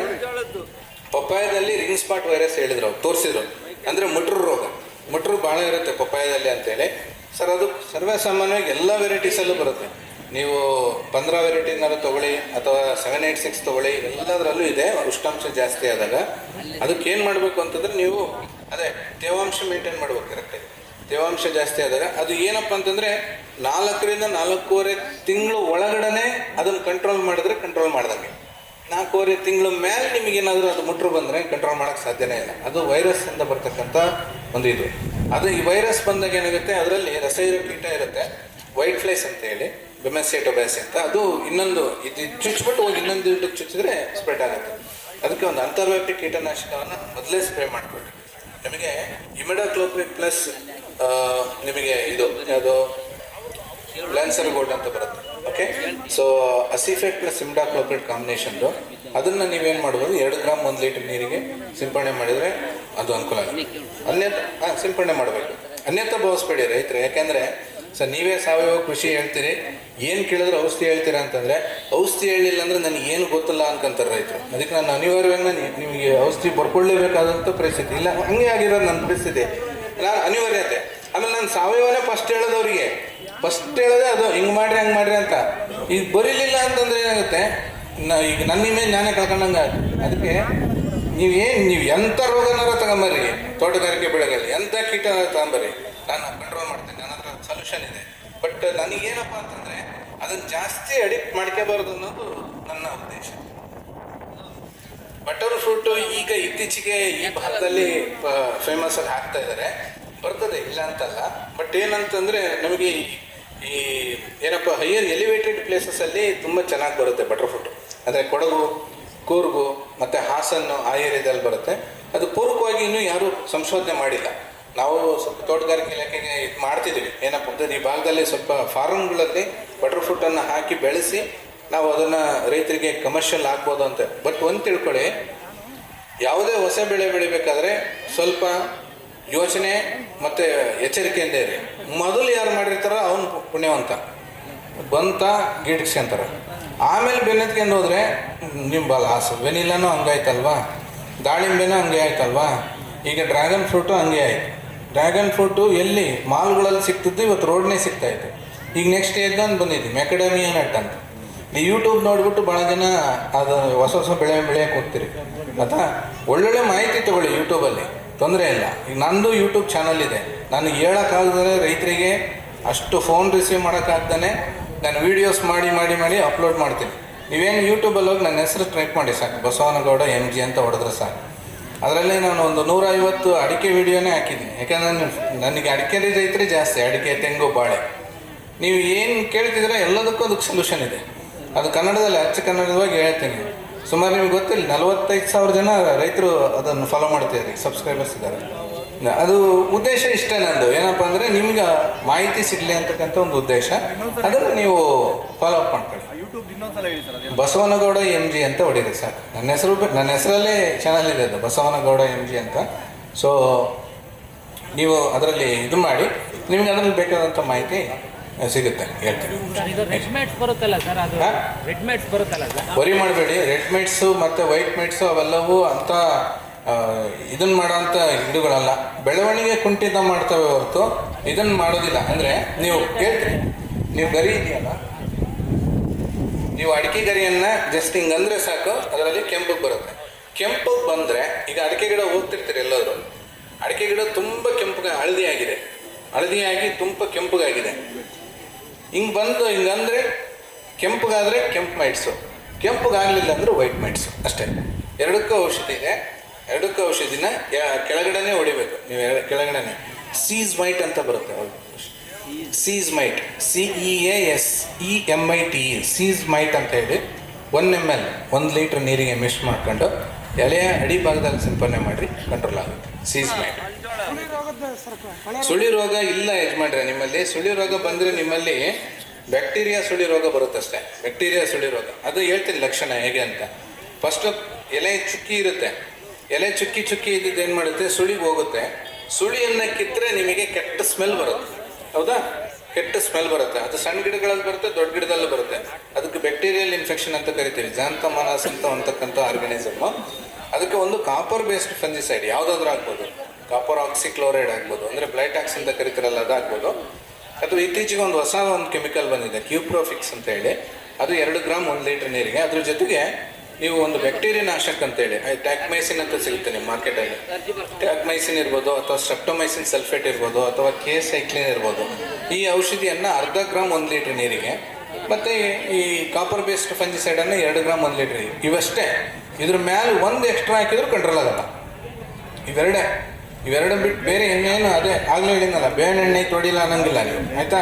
ಸೊ ಇವೆರಡನ್ನೇ ನೀವು ಮಿಕ್ಸ್ ಮಾಡ್ಕೊಂಡು ಸುಳಿಗೆ ನೀವು ಸಿಂಪಡಣೆ ಮಾಡಿದ್ರೆ ಆ ಬ್ಯಾಕ್ಟೀರಿಯಾ ರೋಗ ಕಂಟ್ರೋಲ್ ಆಗುತ್ತೆ.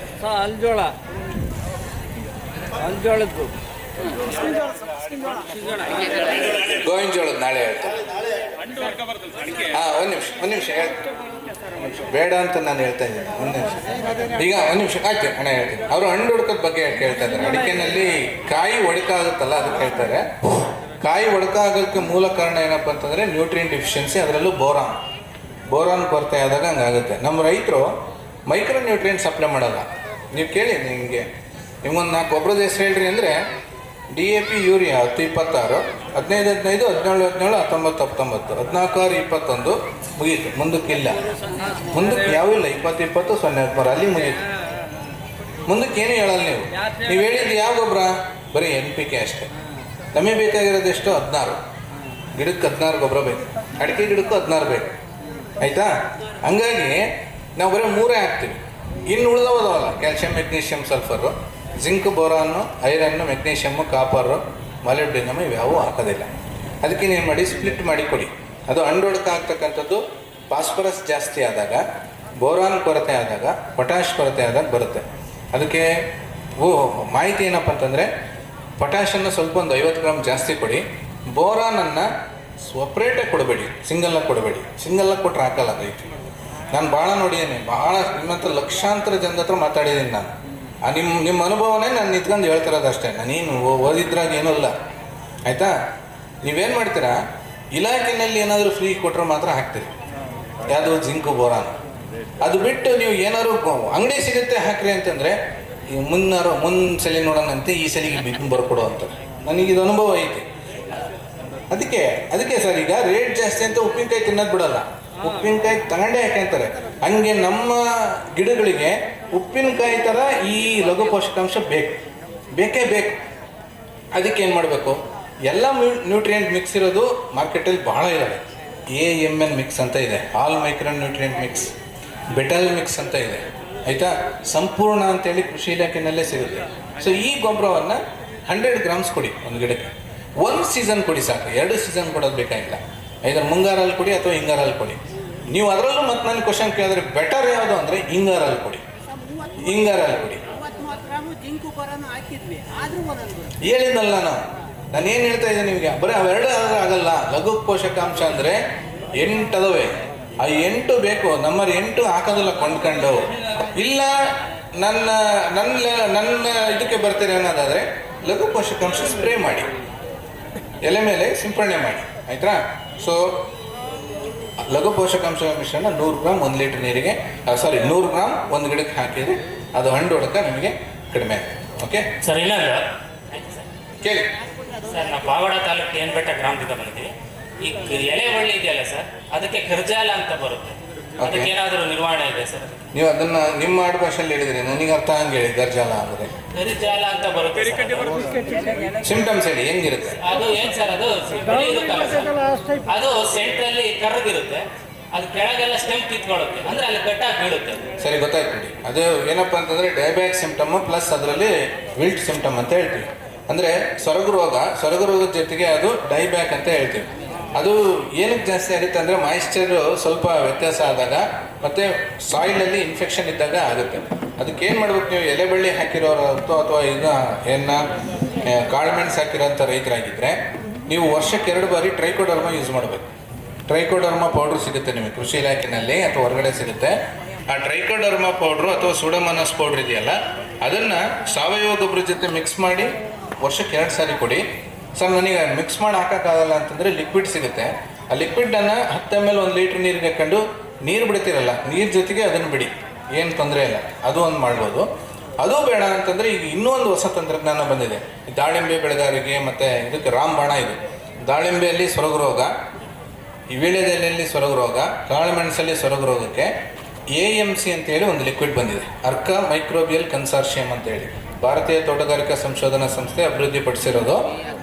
ತೋಟಗಾರಿಕೆ ಇಲಾಖೆ ಬಯೋಸೆಂಟರ್ಗಳಲ್ಲಿ ಸಿಗುತ್ತೆ, ಎಲ್ಲ ಕೃಷಿ ವಿಜ್ಞಾನ ಕೇಂದ್ರಗಳಲ್ಲೂ ಸಿಗುತ್ತೆ. ಈಗ ನಿಮ್ಮದು ಹಿರೇಹಳ್ಳಿಗೆ ಬರುತ್ತೆ, ಇಲ್ಲಿ ಹಿರೇಹಳ್ಳಿ ಕೃಷಿ ವಿಜ್ಞಾನ ಕೇಂದ್ರದಲ್ಲಿ ಅದನ್ನು ತಯಾರು ಮಾಡ್ತಾರೆ. ಅದನ್ನು ಏನು ಮಾಡಿ ನೀವು ಜೀವಾಮೃತದ ಜೊತೆಗಾದರೂ ಹಾಕ್ಬೋದು, ಅಥವಾ ನೇರವಾಗಿ ಭೂಮಿ ಹಸಿ ಇದ್ದಂಥ ಸಂದರ್ಭದಲ್ಲಿ 10 ml 1 ಲೀಟ್ರ್ ನೀರಿಗೆ ಹಾಕೊಂಡು ಬುಡಕ್ಕೆ ಹಾಕ್ರಿ. 3 ಸಲ ಮಾಡಿ ವರ್ಷಕ್ಕೆ ಅದನ್ನು ವೀಳ್ಯದೆಲೆಗೆ. ನೀವು ನೆಕ್ಸ್ಟ್ ಇಯರ್ ನಾನು ಈ ಕಾರ್ಯಕ್ರಮಕ್ಕೆ ಬಂದರೆ ನೀವೇ ಹೇಳ್ತೀರ, ಸರ್ ಅದನ್ನು ಕಂಟ್ರೋಲ್ ಹಾಕಿದ್ದೀನಿ, ನನಗೆ ಕಂಟ್ರೋಲ್ ಆಗಿದೆ ಅಂತ. 100% ಕಂಟ್ರೋಲ್ ಆಗುತ್ತೆ ಸರ್. 10 ml